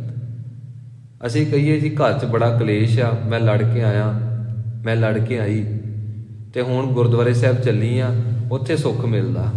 ਤੇ ਗੁਰਦੁਆਰੇ ਸਾਹਿਬ 'ਚ ਦੱਸੋ ਵੀ ਗੁਰਦੁਆਰੇ ਸਾਹਿਬ ਦੇ ਵਿੱਚ ਕੀ ਤੁਹਾਨੂੰ ਐਸਾ ਦਿਸਿਆ ਵੀ ਤੁਹਾਨੂੰ ਸੁੱਖ ਮਿਲਿਆ? ਉੱਥੇ ਤੁਸੀਂ ਮਹਿਸੂਸ ਕੀਤਾ ਵੀ ਮਹਾਰਾਜ ਜੀ ਪ੍ਰਕਾਸ਼ਮਾਨ ਨੇ, ਤੁਸੀਂ ਉੱਥੇ ਵਾਹਿਗੁਰੂ ਵਾਹਿਗੁਰੂ ਸੁਣਿਆ, ਵਾਹਿਗੁਰੂ ਵਾਹਿਗੁਰੂ ਕੀਤਾ। ਤੁਸੀਂ ਇਹ ਕਾਰਜ ਤੇ ਘਰ ਬਹਿ ਕੇ ਵੀ ਕਰ ਸਕਦੇ ਹੋ। ਗੁਰੂ ਕੇ ਦਰਸ਼ਨਾਂ ਦੀ ਬਰਾਬਰਤਾ ਦੀ ਗੱਲ ਨਹੀਂ ਦਾਸ ਕਰਦਾ ਪਿਆ। ਮਹਾਰਾਜ ਜੀ ਦੇ ਦਰਸ਼ਨ ਤੇ ਸਭ ਤੋਂ ਵੱਧ ਜ਼ਰੂਰੀ ਨੇ, ਪਰ ਘਰ ਦੇ ਵਿੱਚ ਜੇਕਰ ਅਸੀਂ ਇਹ ਭਾਵ ਰੱਖਾਂਗੇ ਕਿ ਇਹ ਘਰ ਵੀ ਗੁਰੂ ਨਾਨਕ ਦਾ ਘਰ ਹੈ, ਫਿਰ ਆਪ ਜੀ ਦੇਖਿਓ ਆਪ ਜੀ ਦੀ ਜ਼ਿੰਦਗੀ ਦੇ ਵਿੱਚ ਇੱਕ ਬਹੁਤ ਬਾ ਕਮਾਲ ਕਰਾਮਾਤ ਆਏ। ਆਪ ਜੀ ਨੂੰ ਅਦ੍ਰਿਸ਼ਟ ਲੋਕ, ਚਾਨਣ ਨਾਲ ਭਰੇ ਹੋਏ ਲੋਕ, ਜੋ ਸ਼ਹੀਦ ਸਿੰਘ ਕਹਿ ਲਓ, ਦੇਵੀ ਦੇਵਤੇ ਕਹਿ ਲਓ, ਆਪ ਜੀ ਨੂੰ ਮਹਿਸੂਸ ਹੋਣਗੇ ਕਿ ਡਿਵਾਈਨ ਜਿਹੜੀਆਂ ਸਪਿਰਿਟਸ ਨੇ ਉਹ ਆਪ ਜੀ ਦੇ ਇਰਦ ਗਿਰਦ ਨੇ। ਘਰ ਦੇ ਵਿੱਚ ਜੇਕਰ ਧਰਮ ਪਤਨੀ ਦੇ ਪੈਰ ਪੀੜ ਹੁੰਦੇ ਪਏ ਨੇ ਤੇ ਗੁਰੂ ਨਾਨਕ ਦੀ ਘਰ ਦੀ ਸੇਵਾ ਕਰਦੀ ਪਈ ਹੈ, ਤੇ ਜੇਕਰ ਤੇਰੇ ਸਾਹਮਣੇ ਗੁਰੂ ਮਹਾਰਾਜ ਜੀ ਆ ਕੇ ਬਹਿ ਜਾਣ ਕਿ ਭਾਈ ਸੇਵਾ ਕਰ ਲੈ, ਉੱਥੇ ਤੂੰ ਧੱਕੇ ਨਾਲ ਸੇਵਾ ਕਰੇਂਗਾ। ਤੇ ਜੇਕਰ ਤੂੰ ਆਪਣੇ ਪਤੀ ਦੇ ਜਾਂ ਤੂੰ ਆਪਣੀ ਪਤਨੀ ਦੇ ਚਰਨ ਘੁੱਟਨੇ ਨੇ ਤੇ ਤੂੰ ਉਸ ਵੇਲੇ ਸੋਚਦਾ ਲੋਕੀ ਕੀ ਕਹਿਣਗੇ ਵੀ ਘਰ ਵਾਲੀ ਦੇ ਥੱਲੇ ਲੱਗਿਆ। ਵੇਖੋ ਸਾਡੀ ਸੋਚ ਕਿਹੋ ਜਿਹੀ ਹੋਈ ਪਈ, ਘਰ ਵਾਲੀ ਦੇ ਥੱਲੇ ਲੱਗਾ ਪਿਆ। ਆਹ ਦੇਖੋ ਜੀ, ਆਹ ਜੋਰੂ ਦਾ ਗੁਲਾਮ। ਇਹ ਸੰਸਾਰੀ ਲੋਕ ਸੋਚਦੇ ਨੇ। ਤੇ ਜਦੋਂ ਕੋਈ ਇਹ ਸੋਚੇ ਕਿ ਮੇਰੀ ਘਰ ਵਾਲੀ ਇਹ ਗੁਰੂ ਨਾਨਕ ਦੇ ਮਹਾਰਾਜ ਦੀ ਬਾਣੀ ਜਪਦੀ ਹੈ, ਫਿਰ ਉਹਦੇ ਚਰਨ ਘੁੱਟਣੇ ਗੁਰੂ ਨਾਨਕ ਦੇ ਚਰਨ ਘੁੱਟਣ ਦੇ ਬਰਾਬਰ ਹੋ ਜਾਂਦਾ ਹੈ। ਗੱਲ ਹੈ ਭਾਵਨਾ ਦੀ, ਗੱਲ ਹੈ ਸ਼ਰਧਾ ਦੀ। ਤੇ ਆਪਣੇ ਘਰ ਦੇ ਵਿੱਚ ਵਾਹਿਗੁਰੂ ਵਾਹਿਗੁਰੂ ਸ਼ਬਦ ਨਾਲ ਜੇ ਆਪ ਜੀ ਸੰਬੋਧਨ ਕਰੋਗੇ ਨਾ, ਅਸੀਂ ਚਿੰਟੂ ਮਿੰਟੂ ਟੀਟੂ ਮੀਟੂ ਜੇ ਅਸੀਂ ਸ਼ਬਦ ਕਹਿੰਦੇ ਆ ਕਿ ਉਹਦਾ ਕੀ ਹਾਲ ਆ। ਹਰਪ੍ਰੀਤ ਦਾ ਨਾਮ ਰੱਖਦਾ ਹੈਰੀ, ਤੇ ਉਹ ਸ਼ਰਨਪ੍ਰੀਤ ਦਾ ਨਾਮ ਰੱਖਦਾ ਸ਼ੈਰੀ, ਹੈਰੀ ਸ਼ੈਰੀ, ਬਸ ਇਹੀ ਰਹਿ ਗਿਆ। ਤੇ ਸੁਰਿੰਦਰ ਦਾ ਨਾਮ ਅਸੀਂ ਸੈਮ ਰੱਖਦਾ ਹੈ। ਤੇ ਜੇ ਅਸੀਂ ਘਰ ਵਿੱਚ ਆ ਕੇ ਵਾਹਿਗੁਰੂ ਜੀ ਕਹਾਂਗੇ ਤੇ ਵੇਖੋ ਕਿੰਨਾ ਸੋਹਣਾ ਹੋ ਜਾਏਗਾ। ਹਾਂਜੀ, ਸਿਮਰਨ ਦਾ ਸਿਮਰਨ ਹੋ ਗਿਆ, ਹਵਾਵਾਂ ਵੀ ਸ਼ੁੱਧ ਹੋ ਗਈਆਂ, ਤੇ ਜਿਹੜਾ ਸੁਣੇਗਾ ਉਹਦੇ ਅੰਦਰ ਬੀਜ ਬੀਜੇ ਗਏ, ਤੇ ਜਿਹੜੇ ਬੀਜ ਬੀਜੇ ਗਏ ਉਹ ਬੀਜ ਅੰਦਰੋਂ ਪ੍ਰਗਟ ਹੋਣੇ ਹੀ ਹੋਣੇ। ਆਪੇ ਬੀਜ ਆਪੇ ਹੀ ਖਾਓ। ਮਹਾਰਾਜ ਬਖਸ਼ਿਸ਼ ਕਰਦੇ ਨੇ, ਗੁਰੂ ਦੇ ਹੁਕਮ ਦੇ ਵਿੱਚ ਤੁਰਿਆ ਤੂੰ ਬੰਧਨਾਂ ਤੋਂ ਛੁਟਕਾਰਾ ਪਾ ਸਕਦਾ ਹੈ। ਕਦੀ ਕਿਸੇ ਦਾ ਪਰਿਵਾਰ ਬੰਧਨ ਨਹੀਂ ਬਣਦਾ। ਜੇ ਬਣਦਾ ਹੁੰਦਾ ਮਹਾਰਾਜ ਜੀ ਨੇ ਗ੍ਰਸਥ ਆਸ਼ਰਮ ਦਾ ਹੁਕਮ ਹੀ ਨਹੀਂ ਸੀ ਕਰਨਾ। ਕਦੀ ਵੀ ਕਾਰੋਬਾਰ ਬੰਧਨ ਨਹੀਂ ਬਣਦਾ। ਜੇ ਕਰਦਾ ਹੁੰਦਾ ਤੇ ਮਹਾਰਾਜ ਜੀ ਨੇ ਕਿਰਤ ਦੀ ਗੱਲ ਨਹੀਂ ਸੀ ਕਰਨੀ। ਬੰਧਨ ਹਮੇਸ਼ਾ ਮਨੁੱਖ ਦੇ ਅੰਦਰ 5 ਵਿਸ਼ੇ ਵਿਕਾਰਾਂ ਦੇ ਕਰਮਾਂ ਦੇ ਨੇ। ਹੁਣ ਇੰਜ ਥੋੜਾ ਹੈ ਕਿ ਤੁਹਾਡੇ ਕੋਲ ਕੋਈ ਆ ਕੇ ਤੇ ਉਸੇ ਵੇਲੇ AK-47 ਤੁਹਾਡੇ ਮੱਥੇ ਤੇ ਰੱਖ ਕੇ ਉਹ ਬੰਦੂਕ ਰੱਖ ਕੇ ਕਵੇ ਜੇ ਅੰਮ੍ਰਿਤ ਵੇਲੇ ਉੱਠਿਆ ਤੇ ਤੈਨੂੰ ਸ਼ੂਟ ਕਰ ਦੇਣਾ ਹੀ। ਤੇ ਉਸੇ ਵੇਲੇ ਅਸੀਂ ਕਹੀਏ ਜੀ 7 ਵਜੇ ਜੀ, ਅਸੀਂ ਤੇ ਪਹਿਲਾਂ ਹੀ ਉੱਠਣ ਨੂੰ ਰਾਜੀ ਨਹੀਂ ਸੀ ਤੇ ਵਧੀਆ ਤੁਸੀਂ ਚੰਗੀ ਧਮਕੀ ਦਿੱਤੀ ਆ। ਕਦੀ ਅੰਮ੍ਰਿਤ ਵੇਲੇ ਸਾਡੇ ਸਰਾਣੇ ਕਿਸੇ ਨੇ ਬੰਦੂਕ ਰੱਖੀ ਸਾਡੇ ਸਿਰ ਦੇ ਉੱਤੇ, ਮੱਥੇ ਦੇ ਉੱਤੇ? ਕਦੀ ਕਿਸੇ ਨੇ ਤਲਵਾਰਾਂ ਨਾਲ ਸਾਨੂੰ ਘੇਰ ਕੇ ਆਖਿਆ ਜੇ ਅੰਮ੍ਰਿਤ ਵੇਲੇ ਉੱਠਿਆ ਤੈਨੂੰ ਕਤਲ ਕਰ ਦੇਣਾ? ਕਦੀ ਕਿਸੇ ਨੇ ਕਿਹਾ ਜੇ ਤੂੰ ਜਪਜੀ ਸਾਹਿਬ ਦਾ ਪਾਠ ਕੀਤਾ ਤੈਨੂੰ ਅਸੀਂ ਬੰਬ ਨਾਲ ਉਡਾ ਦੇਣਾ? ਸਾਨੂੰ ਕੋਈ ਨਹੀਂ ਕਹਿੰਦਾ। ਤੇ ਧਰਮ ਹੀ ਐਸੀ ਸ਼ਕਤੀ ਹੈ ਜਿਹੜੀ ਸ਼ਕਤੀ ਨੂੰ ਅਸੀਂ 24 ਘੰਟੇ ਜਪ ਸਕਦੇ ਹਾਂ। 8 ਪਹਿਰ ਸਾਲਾਹੇ ਸਿਰਜਣਹਾਰ ਤੂੰ। ਮਹਾਰਾਜ ਜੀ ਨੇ ਇਸੇ ਕਰਕੇ ਆਖਿਆ ਧਰਮ ਇੰਡੀਵਿਜੂਅਲ ਹੈ, ਧਰਮ ਅਸੀਂ ਫਰੀडम ਦੇ ਵਿੱਚ ਰਹਿ ਕੇ ਕਮਾ ਸਕਦੇ ਹਾਂ। ਤੇ ਜੇ ਅਸੀਂ ਕਹੀਏ ਕਿ ਤਲਵਾਰਾਂ ਲੈ ਕੇ ਕੌਣ ਖੜਾ ਹੋਇਆ, ਸਾਡਾ ਆਪਣਾ ਆਲਸ। AK-47 ਲੈ ਕੇ ਕੌਣ ਖੜਾ ਹੋਇਆ ਜੀ, ਬੰਦੂਕ ਲੈ ਕੇ ਕੌਣ ਖੜਾ ਹੋਇਆ, ਸਾਡੇ ਆਪਣੇ ਕਰਮ। ਤੇ ਮਹਾਰਾਜ ਜੀ ਕਹਿੰਦੇ ਤੂੰ ਜਪ ਸਹੀ, ਆਲਸ ਵੀ ਖਤਮ ਹੋ ਜਾਏਗਾ, ਤੇਰੇ ਜਿਹੜੇ ਅੰਦਰ ਮਾੜੇ ਕਰਮ ਗੁਰੂ ਵਾਲੇ ਪਾਸੇ ਜਾਣ ਤੋਂ ਰੋਕਦੇ ਨੇ ਉਹ ਵੀ ਖਤਮ ਹੋ ਜਾਣਗੇ। ਆਪ ਜੀ ਇੱਕ ਦਿਨ ਕਰਕੇ ਦੇਖਿਓ, ਸਾਰਾ ਪਰਿਵਾਰ ਕਰਕੇ ਦੇਖਿਓ, ਨਾਮ ਨਾ ਲਿਓ, ਚਿੰਟੂ ਮਿੰਟੂ ਛੱਡ ਦਿਓ ਤੇ ਆਪ ਜੀ ਨਾਮ ਲਿਓ, ਵਾਹਿਗੁਰੂ ਜੀ ਪ੍ਰਸ਼ਾਦਾ ਲਿਓ, ਵਾਹਿਗੁਰੂ ਜੀ ਆਓ ਬੈਠੋ। ਆਪ ਜੀ ਵਾਹਿਗੁਰੂ ਜੀ ਕਰੋਗੇ, ਆਪ ਜੀ ਸਿਰਫ 2-3 ਮਹੀਨੇ ਕਰਕੇ ਦੇਖੋ ਕੀ ਹੋਏਗਾ। ਅਜੱਪਾ ਜਾਪ ਚੱਲ ਪਏਗਾ, ਅਜੱਪਾ ਜਾਪ ਚੱਲ ਪਏਗਾ। ਕਿਉਂਕਿ ਜਦੋਂ ਅਸੀਂ ਕਿਸੇ ਨੂੰ ਵਾਹਿਗੁਰੂ ਸੁਣਾਉਂਦੇ ਆ, ਉਸ ਆਤਮਾ ਦੇ 3.5 ਕਰੋੜ ਵਾਰ ਜਾਪ ਚੱਲਦਾ ਹੈ। ਕਿਉਂਕਿ 3.5 ਕਰੋੜ ਰੋਮ ਨੇ। ਜਿਸ ਵੇਲੇ ਮਨੁੱਖ ਦੀ ਸੁਰਤ ਉੱਚੀ ਹੁੰਦੀ ਹੈ, ਉਸ ਵੇਲੇ ਪਤਾ ਲੱਗਦਾ ਇੱਕ ਵਾਰੀ ਬੋਲਣਾ ਨਹੀਂ ਹੁੰਦਾ, ਕਰੋੜਾਂ ਵਾਰ ਬੋਲਣਾ ਹੁੰਦਾ। ਇੱਕ ਵਾਰ ਸੁਣਨਾ ਨਹੀਂ ਹੁੰਦਾ, ਕਰੋੜਾਂ ਵਾਰ ਸੁਣਨਾ ਹੁੰਦਾ। ਤੇ ਜਦੋਂ ਅਸੀਂ ਇੱਕ ਵਾਰੀ ਵਾਹਿਗੁਰੂ ਕਹਾਂਗੇ ਤੇ ਜਿਹੜੀ ਆਤਮਾ ਸਾਹਮਣੇ ਖੜੀ ਹੈ, ਭਾਵੇਂ ਉਹ ਅਨਕੌਂਸ਼ੀਅਸ ਹੈ, ਭਾਵ ਅਜੇ ਬ੍ਰਹਮ ਗਿਆਨ ਦੀ ਅਵਸਥਾ ਤੱਕ ਪਹੁੰਚੀ ਨਹੀਂ, ਪਰ ਆਤਮਾ ਨੂੰ ਠੰਡਕ ਮਿਲੀ। ਉਸੇ ਵੇਲੇ ਜੋ ਪਵਿੱਤਰ ਆਤਮਾ ਰੱਬ ਦੀ ਅੰਸ਼ ਹੈ, ਉਹਨੇ ਉਸੇ ਵੇਲੇ ਸਾਡੇ ਵੱਲ ਅਸੀਸ ਭੇਜੀ। ਇੰਜ ਹੁੰਦਾ ਹੈ। ਉਹ ਦੇਹੋ ਸੱਜਣ ਅਸੀਸੜੀਆਂ ਜਿਉਂ ਹੋਵੇ ਸਾਹਿਬ ਸੇ ਉਮਰ। ਉਹ ਇਹ ਥੋੜਾ ਹੈ ਕਿ ਕੋਈ ਤੁਸੀਂ ਕਿਸੇ ਨੂੰ ਜਾ ਕੇ ਮਿਲੇ ਤੇ ਅਗਲਾ ਕਵੇ ਜਸਟ ਸਟਾਪ, 1 ਮਿੰਟ ਤੁਸੀਂ ਨਾ ਇੱਥੇ ਬੈਠੇ ਹੋ, ਮੈਂ ਹੁਣੇ ਤੁਹਾਨੂੰ ਅਸੀਸਾਂ ਲਿਖ ਕੇ ਦਿੰਨਾ ਹੈ। ਤੁਹਾਨੂੰ ਅਸੀਸਾਂ ਕਿਹੜੀਆਂ ਦੇਣੀਆਂ ਮੈਂ ਸੋਚ ਕੇ ਲਿਖ ਕੇ ਦਿੰਨਾ। ਇਹ ਪੇਪਰ ਤੁਸੀਂ ਘਰੇ ਲੈ ਕੇ ਜਾਇਓ ਤੇ ਫਿਰ ਤੁਸੀਂ ਇਕੱਠੇ ਕਰੀ ਜਾਇਓ। ਤੇ 100 ਪੇਪਰ ਹੋ ਗਿਆ ਤੇ ਸਮਝ ਲਓ ਵੀ ਤੁਹਾਨੂੰ ਅਸੀਸੜੀਆਂ ਮਿਲ ਗਈਆਂ, ਅਸੀਸਾਂ ਮਿਲ ਗਈਆਂ।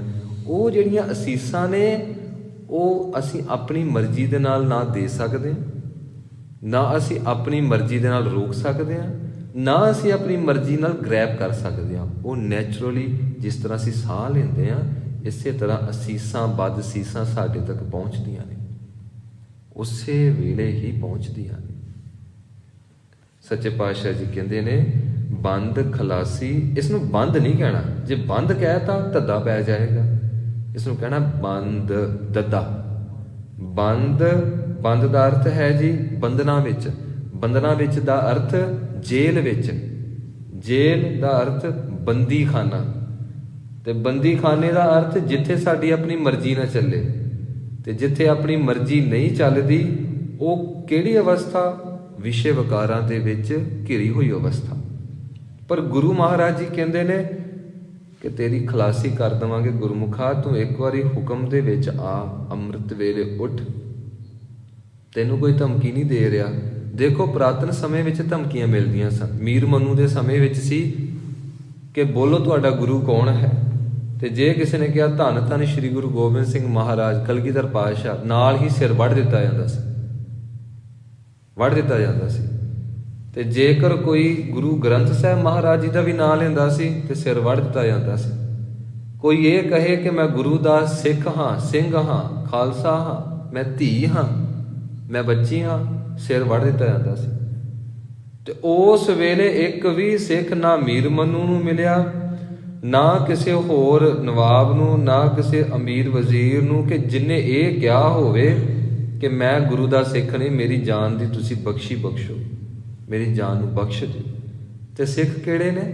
ਕੋਈ ਆਲੂ ਪੁੱਟਦਾ ਪਿਆ ਸੀ। ਇਤਿਹਾਸ 'ਚ ਪੜ੍ਹਦੇ ਹਾਂ ਕਿ ਗਰੀਬ ਸਿੱਖ ਨੇ ਬਾਹਰੋਂ, ਅੰਦਰੋਂ ਤੇ ਪਾਤਸ਼ਾਹ ਆਲੂ ਪੁੱਟਦੇ ਪਏ ਨੇ। ਨਾਲ ਹੀ ਹਾਕਮ ਆਏ ਤੇ ਕਹਿਣ ਲੱਗੇ ਉਹ ਭਾਈ ਤੁਸੀਂ ਕੌਣ ਜੇ? ਤੇ ਯਾਦ ਰੱਖਿਓ, ਜੇ ਤੁਸੀਂ ਕਿਹਾ ਕਿ ਅਸੀਂ ਸਿੱਖ ਹਾਂ, ਸਿੰਘ ਹਾਂ, ਖਾਲਸੇ ਹਾਂ, ਜੇ ਤੁਸੀਂ ਕਿਹਾ ਸਾਡਾ ਗੁਰੂ ਗੋਬਿੰਦ ਸਿੰਘ ਆ, ਜੇ ਤੁਸੀਂ ਕਿਹਾ ਕਿ ਗੁਰੂ ਗ੍ਰੰਥ ਸਾਹਿਬ ਸਾਡਾ ਗੁਰੂ, ਤੇ ਤੁਹਾਡਾ ਸਿਰ ਵੱਢ ਦਿਆਂਗੇ। ਤੇ ਸਾਰੇ ਹੱਸ ਕੇ ਮੁਸਕਰਾ ਕੇ ਕਹਿੰਦੇ ਨੇ ਤੁਸੀਂ ਸਾਨੂੰ ਵੱਢ ਨਹੀਂ ਸਕਦੇ। ਕਿਉਂ?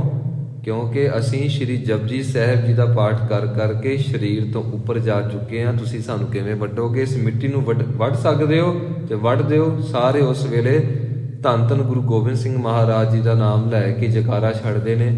ਉਸ ਵੇਲੇ ਤਲਵਾਰ ਚੱਲਦੀ ਹੈ ਤੇ ਸਿਰ ਵੱਢਿਆ ਜਾਂਦਾ ਹੈ। ਜਿਸ ਵੇਲੇ ਸਿਰਾਂ ਦੇ ਮੁੱਲ ਪੈ ਗਏ ਸੀ, ਸਿੱਖਾਂ ਨੇ ਉਦੋਂ ਵੀ ਆਪਣੇ ਆਪ ਨੂੰ ਇਹ ਨਹੀਂ ਕਿਹਾ ਕਿ ਅਸੀਂ ਗੁਰੂ ਦੇ ਸਿੱਖ ਨਹੀਂ। ਤੇ ਹੁਣ ਤੇ ਤਲਵਾਰ ਕੋਈ ਨਹੀਂ ਚੱਲਦੀ ਪਈ ਤੇ ਅਸੀਂ ਆਪਣੇ ਆਪ ਨੂੰ ਕਦੀ ਸਿੱਖ ਅਖਵਾਉਣ ਵਾਸਤੇ ਰਾਜ਼ੀ ਨਹੀਂ। ਅੰਦਰੋਂ ਅਸੀਂ ਰਾਜ਼ੀ ਕਿੱਥੇ ਹਾਂ? ਅਸੀਂ ਕਿਸੇ ਪਾਰਟੀ ਜਾਂਦੇ ਹਾਂ ਤੇ ਸਤਿ ਸ਼੍ਰੀ ਅਕਾਲ ਸ਼ੁਸ਼ੀ ਅਕਾਲ ਹੀ ਹੁੰਦਾ ਹੈ। ਦਾਸ ਜਿਸ ਵੇਲੇ ਯੂਨੀਵਰਸਿਟੀ 'ਚ ਗਿਆ, ਦਾਸ ਨੇ ਫਤਿਹ ਬੁਲਾਈ, ਉਹ ਕਹਿਣ ਲੱਗੇ ਤੁਹਾਡੇ ਧਰਮ ਵਿੱਚ ਸਤਿ ਸ਼੍ਰੀ ਅਕਾਲ ਹੀ ਚੱਲਦੀ ਹੈ। ਮੈਂ ਫਿਰ ਉਹਨਾਂ ਨੂੰ ਦੱਸਿਆ ਜੀ ਨਹੀਂ, ਸਾਡੇ ਧਰਮ ਦੇ ਵਿੱਚ ਫਤਿਹ ਪ੍ਰਵਾਨ ਹੈ।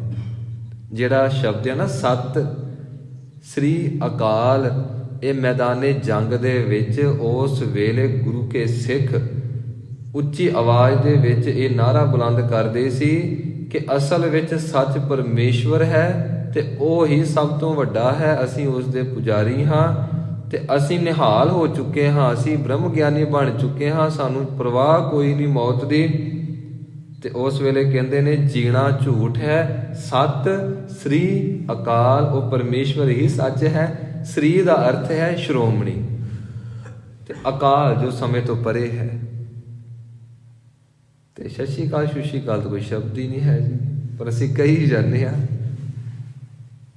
ਤੇ ਸੱਚੇ ਪਾਤਸ਼ਾਹ ਜੀ ਬਖਸ਼ਿਸ਼ ਕਰਦੇ ਨੇ, ਭਾਈ ਗੁਰੂ ਦੇ ਹੁਕਮ ਵਿੱਚ ਆ, ਤੇਰੇ ਜੀਵਨ ਦੇ ਵਿੱਚ ਗੁਰੂ ਦਾ ਪ੍ਰਗਟ ਹੋਣਾ ਹੋਵੇ ਤੇ ਤੇਰਾ ਗੁਰੂ ਪਤਾ ਕੀ ਕਹਿੰਦਾ? ਜਦੋਂ ਕੋਈ ਸਿੱਖ ਦੂਜੇ ਸਿੱਖ ਨੂੰ ਫਤਿਹ ਬੁਲਾਏਗਾ, ਸ਼੍ਰੀ ਗੁਰੂ ਗੋਬਿੰਦ ਸਿੰਘ ਮਹਾਰਾਜ ਜੀ ਫਰਮਾਉਂਦੇ ਨੇ ਅਸੀਂ ਉਸੇ ਵੇਲੇ ਪ੍ਰਗਟ ਹੋਵਾਂਗੇ।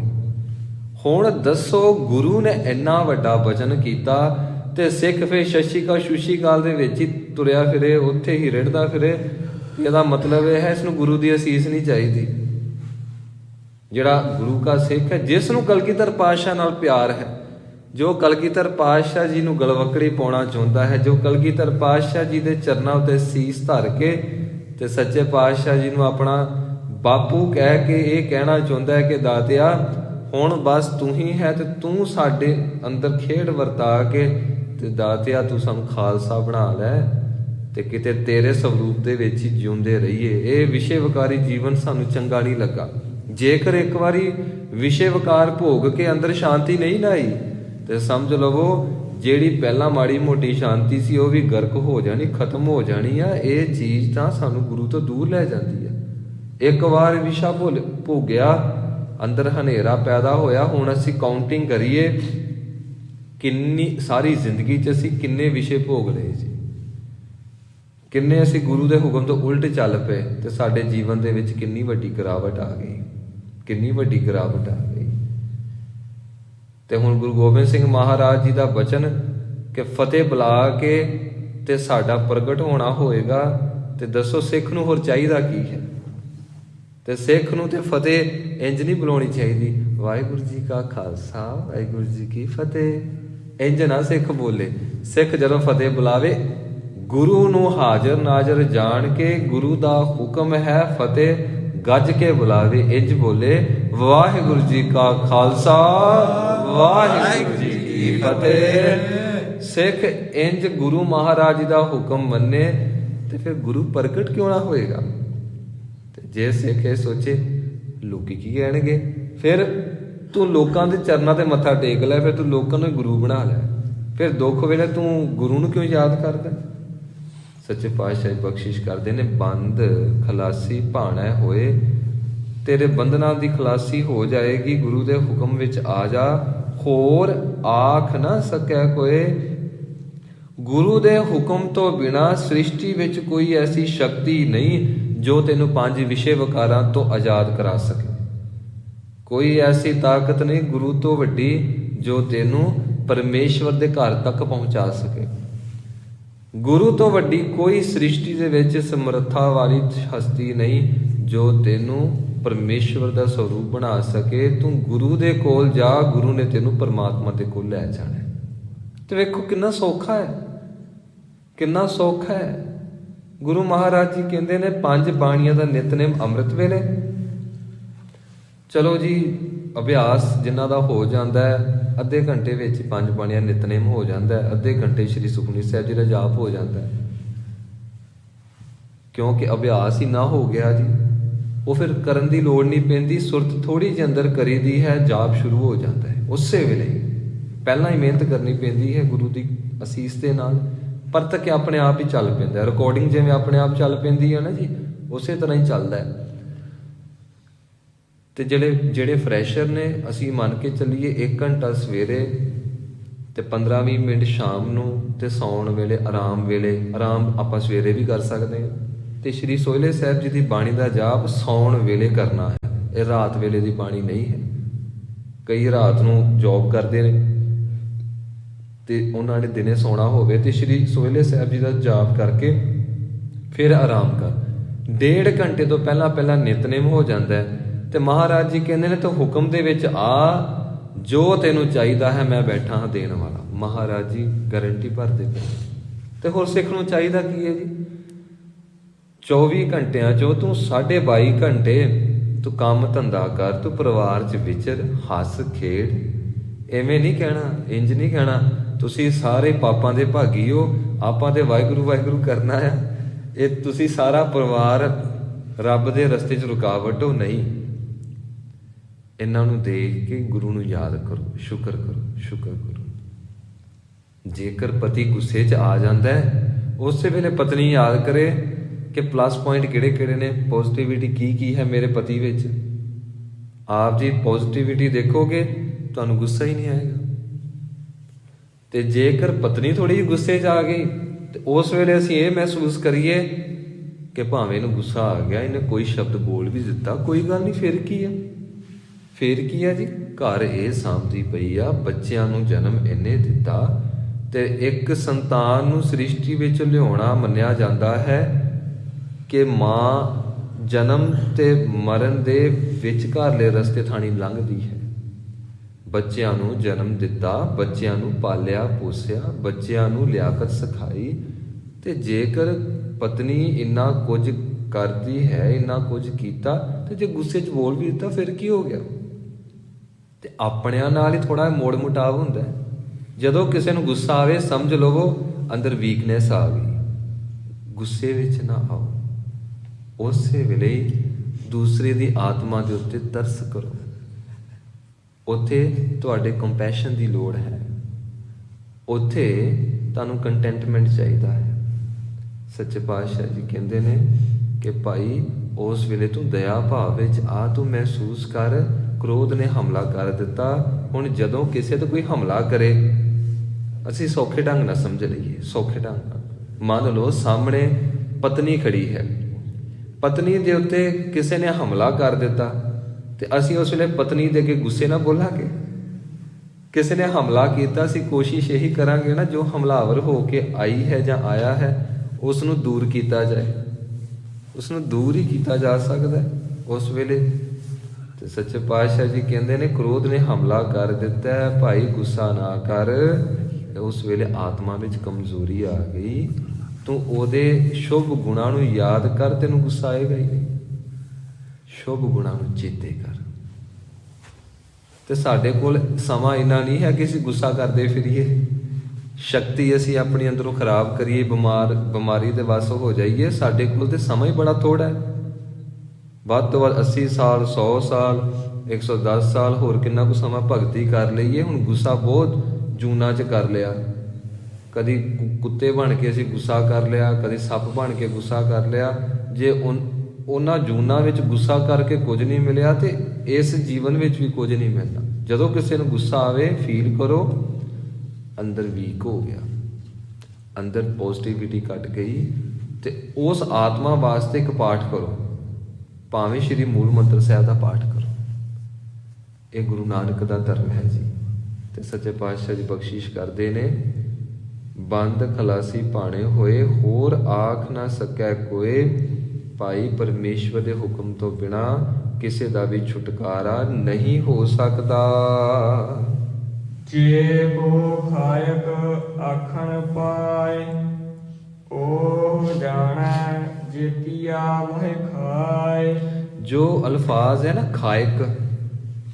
ਖਾਇਕ ਦਾ ਅਰਥ ਹੁੰਦਾ ਹੈ ਐਸਾ ਬੰਦਾ ਜੋ ਡੁਐਲਿਟੀ ਵਿੱਚ ਰਹਿੰਦਾ ਹੈ, ਜੋ ਡਬਲ ਮਾਈਂਡਡ ਰਹਿੰਦਾ ਹੈ। ਉਸੇ ਨੂੰ ਆਖਿਆ ਜਾਂਦਾ ਹੈ ਕੱਚਾ ਬੰਦਾ। ਬਚਨ ਕਰੇ ਤੈ ਖਿਸਕ ਜਾਏ, ਬੋਲੇ ਸਭ ਕੱਚਾ। ਉਸ ਨੂੰ ਬੋਲਿਆ ਜਾਂਦਾ ਕੱਚਾ, ਜੋ ਆਪਣੇ ਬਚਨਾਂ ਦੇ ਉੱਤੇ ਸਟੇਬਲ ਨਹੀਂ ਹੈ, ਬਚਨਾਂ ਦੇ ਉੱਤੇ ਖੜਾ ਨਹੀਂ ਹੈ। ਖਾਇਕ ਦਾ ਅਰਥ ਹੁੰਦਾ ਹੈ ਐਸਾ ਮਨੁੱਖ ਜੋ ਗੁਰੂ ਦੀ ਗੱਲ ਨਹੀਂ ਮੰਨਦਾ। ਇਸ ਦੇ ਤਕਰੀਬਨ 12-13 ਅਰਥ ਨੇ, ਵੱਖੋ ਵੱਖਰੇ ਅਰਥ ਨੇ, ਪਰ ਅਸੀਂ ਇੰਨਾ ਹੀ ਸਮਝ ਲਈਏ ਜੋ ਗੁਰੂ ਦੇ ਹੁਕਮ ਤੋਂ ਉਲਟ ਹੈ, ਮਨ ਮਤ ਕਰਦਾ ਹੈ, ਆਪਣੇ ਜੀਵਨ ਦੇ ਵਿੱਚ ਸੱਚਾਈ ਤੋਂ ਕੋਹਾਂ ਦੂਰ ਹੈ। ਸਮਝ ਹੈ ਕਿ ਸੱਚ ਦੇ ਮਾਰਗ ਤੇ ਤੁਰਨਾ ਇਵੇਂ ਹੈ, ਪਰ ਉਹ ਤੁਰ ਕੇ ਰਾਜੀ ਨਹੀਂ। ਤੇ ਜਿਹਦੇ ਜੀਵਨ ਦੇ ਵਿੱਚ ਕੱਚਿਆਈ ਹੈ, ਵਿਸ਼ੇ ਵਿਕਾਰਾਂ ਦੇ ਅਧੀਨ ਹੈ, ਉਸ ਨੂੰ ਆਖਿਆ ਜਾਂਦਾ ਹੈ ਖਾਇਕ।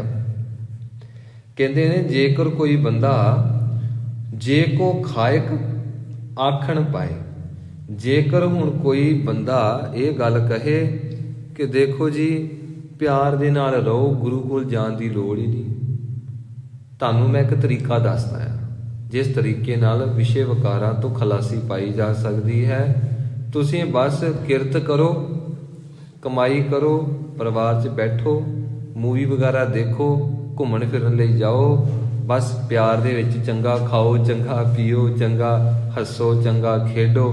ਬਸ ਇਹਦੇ ਨਾਲ ਬੰਦਾ ਆਪਣੀ ਜ਼ਿੰਦਗੀ ਨੂੰ ਇੰਜੋਏ ਕਰਦਾ ਹੈ। ਜੋ ਗੁਰਮਤਿ ਦਾ ਇੰਜੋਏ ਹੈ ਉਹ ਉਹੋ ਜਿਹਾ ਨਹੀਂ ਹੈ।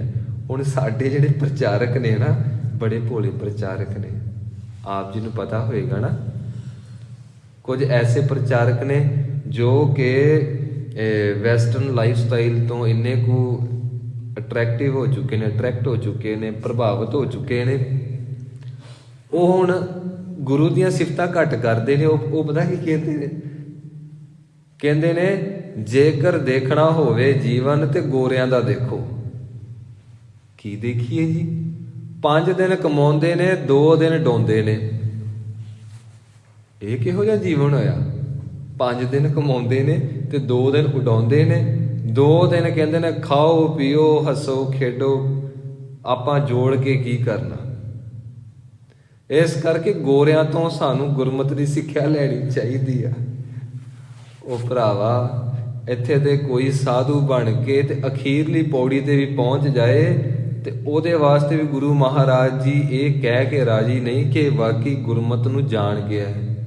ਤੇ ਖਾ ਲਿਆ, ਕਮਾ ਲਿਆ ਤੇ ਉਡਾ ਲਿਆ, ਸ਼ਰਾਬਾਂ ਪੀ ਲਈਆਂ, ਪੱਬਾਂ 'ਚ ਚਲੇ ਗਏ, ਇਸ ਨੂੰ ਇੰਜੋਏ ਕਹਿੰਦੇ ਆ? ਇਸ ਨੂੰ ਬੇੜਾ ਗਰਕ ਕਹਿੰਦੇ ਨੇ। ਤੇਰੇ ਜੀਵਨ ਦਾ ਬੇੜਾ ਗਰਕ ਹੋ ਗਿਆ, ਤੈਨੂੰ ਪਤਾ ਹੀ ਨਹੀਂ ਤੂੰ ਕੌਣ ਹੈ। ਸਰੀਰ ਤੇਰਾ ਕੁਝ ਹੋਰ ਹੈ, ਬੁੱਧੀ ਤੇਰੀ ਕੁਝ ਹੋਰ ਹੈ, ਆਤਮਾ ਤੇਰੀ ਹੋਰ ਹੈ, ਅੰਤਸ਼ਕਰਨ ਹੋਰ ਹੈ, ਹਰ ਚੀਜ਼ ਹੋਰ ਹੈ। ਜਿਸ ਬੰਦੇ ਨੂੰ ਆਪਣੇ ਆਪ ਦਾ ਹੀ ਨਹੀਂ ਪਤਾ, ਅਸੀਂ ਉਸ ਨੂੰ ਡਿਵੈਲਪ ਬੰਦਾ ਕਹਾਂਗੇ? ਅਸੀਂ ਉਸ ਨੂੰ ਕੀ ਕਹਾਂਗੇ ਜੀ? ਤੇ ਉਹ ਭਾਈ ਸਾਹਿਬ ਕਹਿੰਦੇ ਨੇ ਪਰਮੇਸ਼ਵਰ ਦਰਬਾਰ ਵਾਲੇ,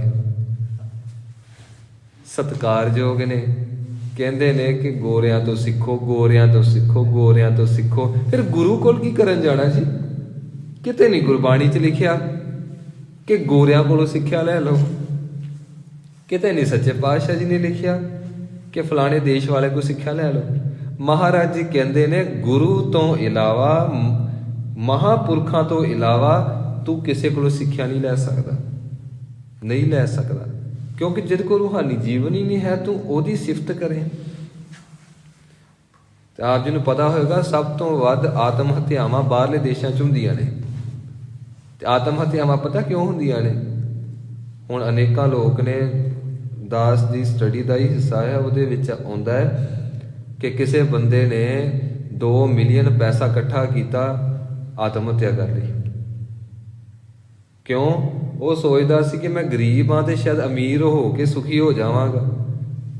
ਤੇ ਕਹਿੰਦਾ ਜਿਉਂ-ਜਿਉਂ ਮੈਂ ਪੈਸਾ ਕਮਾਈ ਗਿਆ, ਮੇਰੇ ਅੰਦਰ ਚੈਨ ਘਟਣਾ ਸ਼ੁਰੂ ਹੋ ਗਿਆ, ਸ਼ਾਂਤੀ ਘਟਣੀ ਸ਼ੁਰੂ ਹੋ ਗਈ। ਫਿਰ ਮੈਂ ਸੋਚਿਆ ਕਿ ਵਿਸ਼ੇ ਵਿਕਾਰ ਭੋਗ ਕੇ ਰੋਜ਼ ਹੀ ਨਵੇਂ ਤੋਂ ਨਵਾਂ ਵਿਸ਼ਾ ਭੋਗਿਆ ਜਾਵੇ, ਨਵੇਂ ਤੋਂ ਨਵੇਂ ਸਰੀਰ ਦੇ ਨਾਲ, ਉਹਦੇ ਨਾਲ ਸੁੱਖ ਮਿਲੇਗਾ। ਉਹਨੇ ਫਿਰ ਕਹਿੰਦਾ ਹੈ ਕਿ ਮੈਂ ਤਕਰੀਬਨ 5 ਤੋਂ 6 ਬਿਲੀਅਨ ਡਾਲਰ ਮੈਂ ਵਿਸ਼ੇ ਵਿਕਾਰਾਂ ਵਿੱਚ ਹੀ ਭੋਗਿਆ। ਉੱਚ ਕੋਟੀ ਦੀਆਂ ਵੇਸਵਾਵਾਂ ਬੁਲਾਈਆਂ ਗਈਆਂ ਜੋ 40-40 ਹਜ਼ਾਰ ਡਾਲਰ ਚਾਰਜ ਕਰਦੀਆਂ ਨੇ। ਉਹ ਕਹਿੰਦਾ ਕਿ ਮੈਂ ਸਾਰੇ ਵਿਸ਼ੇ ਵਿਕਾਰ ਭੋਗ ਲਏ, ਨਾ ਸੁੱਖ ਪੈਸਾ ਕਮਾ ਕੇ ਇਕੱਠਾ ਕਰਨ ਵਿੱਚ ਮਿਲਿਆ, ਨਾ ਵਿਸ਼ੇ ਵਿਕਾਰਾਂ ਨੂੰ ਭੋਗਣ ਵਿੱਚ ਮਿਲਿਆ। ਤੇ ਉਹ ਕਹਿੰਦੇ ਨੇ ਅਖੀਰ ਤੇ ਜੇ ਸੁੱਖ ਮਿਲਿਆ ਨਹੀਂ, ਉਸ ਬੰਦੇ ਨੇ ਆਪਣੇ ਆਪ ਨੂੰ ਗੋਲੀ ਮਾਰ ਲਈ। ਹਰ ਬੰਦਾ ਸੁੱਖ ਲੱਭਦਾ ਹੈ, ਪਰ ਸੁੱਖ ਲੱਭਦਾ ਪਿਆ ਆ ਨਾਲੀ ਵਿੱਚੋਂ। ਹੁਣ ਨਾਲੀ ਦੇ ਵਿੱਚ ਹੱਥ ਪਾ ਕੇ ਬੰਦਾ ਕਹੇ ਕਿ ਸਮੁੰਦਰ ਦੇ ਵਿੱਚ ਵੀ ਪਾਣੀ ਤੇ ਨਾਲੀ ਵਿੱਚ ਵੀ ਪਾਣੀ ਆ, ਉਹਦੇ ਵਿੱਚ ਵੀ ਹੀਰੇ ਮੋਤੀ ਜਵਾਹਰਾਤ ਨੇ, ਇਹਦੇ ਵਿੱਚ ਵੀ ਨਿਕਲਣਗੇ, ਤੇ ਨਾਲੀ ਵਿੱਚੋਂ ਕੀ ਨਿਕਲਣਾ? ਆਪਦੇ ਸਭ ਸਿਆਣੇ, ਉੱਥੋਂ ਕੀ ਨਿਕਲੇਗਾ ਜੀ? ਚਿੱਕੜ ਹੀ ਨਿਕਲੇਗਾ।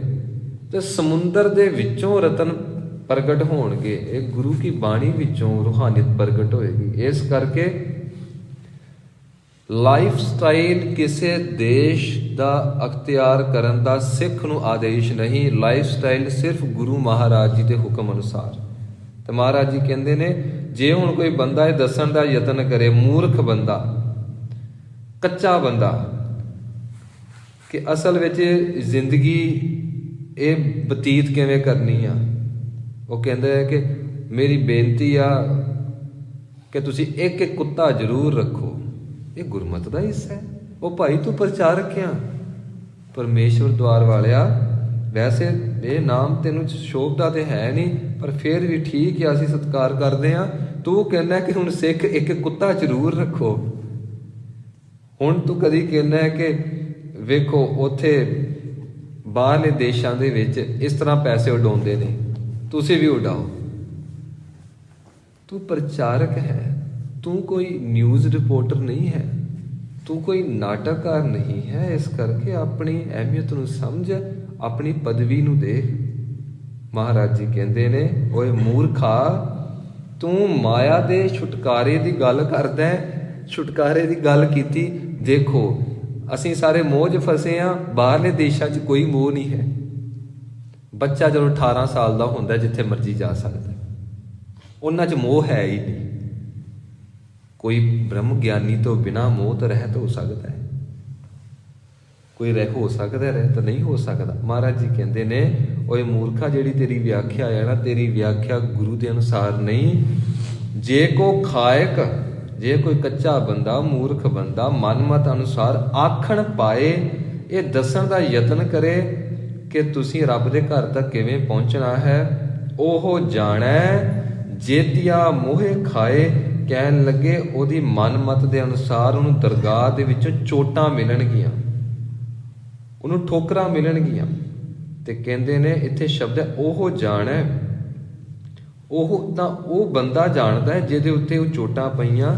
ਜੇਤੀਆ ਮੋਹੇ ਖਾਏ, ਉਹਦੇ ਮੂੰਹ ਦੇ ਉੱਤੇ ਤਰ੍ਹਾਂ ਤਰ੍ਹਾਂ ਦੀ ਵਿਸ਼ੇ ਵਿਕਾਰ ਦੀਆਂ ਚੋਟਾਂ ਪੈਣਗੀਆਂ। ਫਿਰ ਐਸਾ ਬੰਦਾ ਅੱਤ ਦਾ ਦੁਖੀ ਹੋਏਗਾ, ਉਹਦੇ ਕੋਲ ਕੋਈ ਵੀ ਹੋਰ ਵਸੀਲਾ ਨਹੀਂ ਹੋਏਗਾ ਇਸ ਕੂੜ ਤੋਂ, ਇਸ ਝੂਠ ਤੋਂ, ਇਹਨਾਂ ਚੋਟਾਂ ਤੋਂ ਬਚਣ ਦਾ, ਸਿਵਾਏ ਗੁਰੂ ਤੋਂ।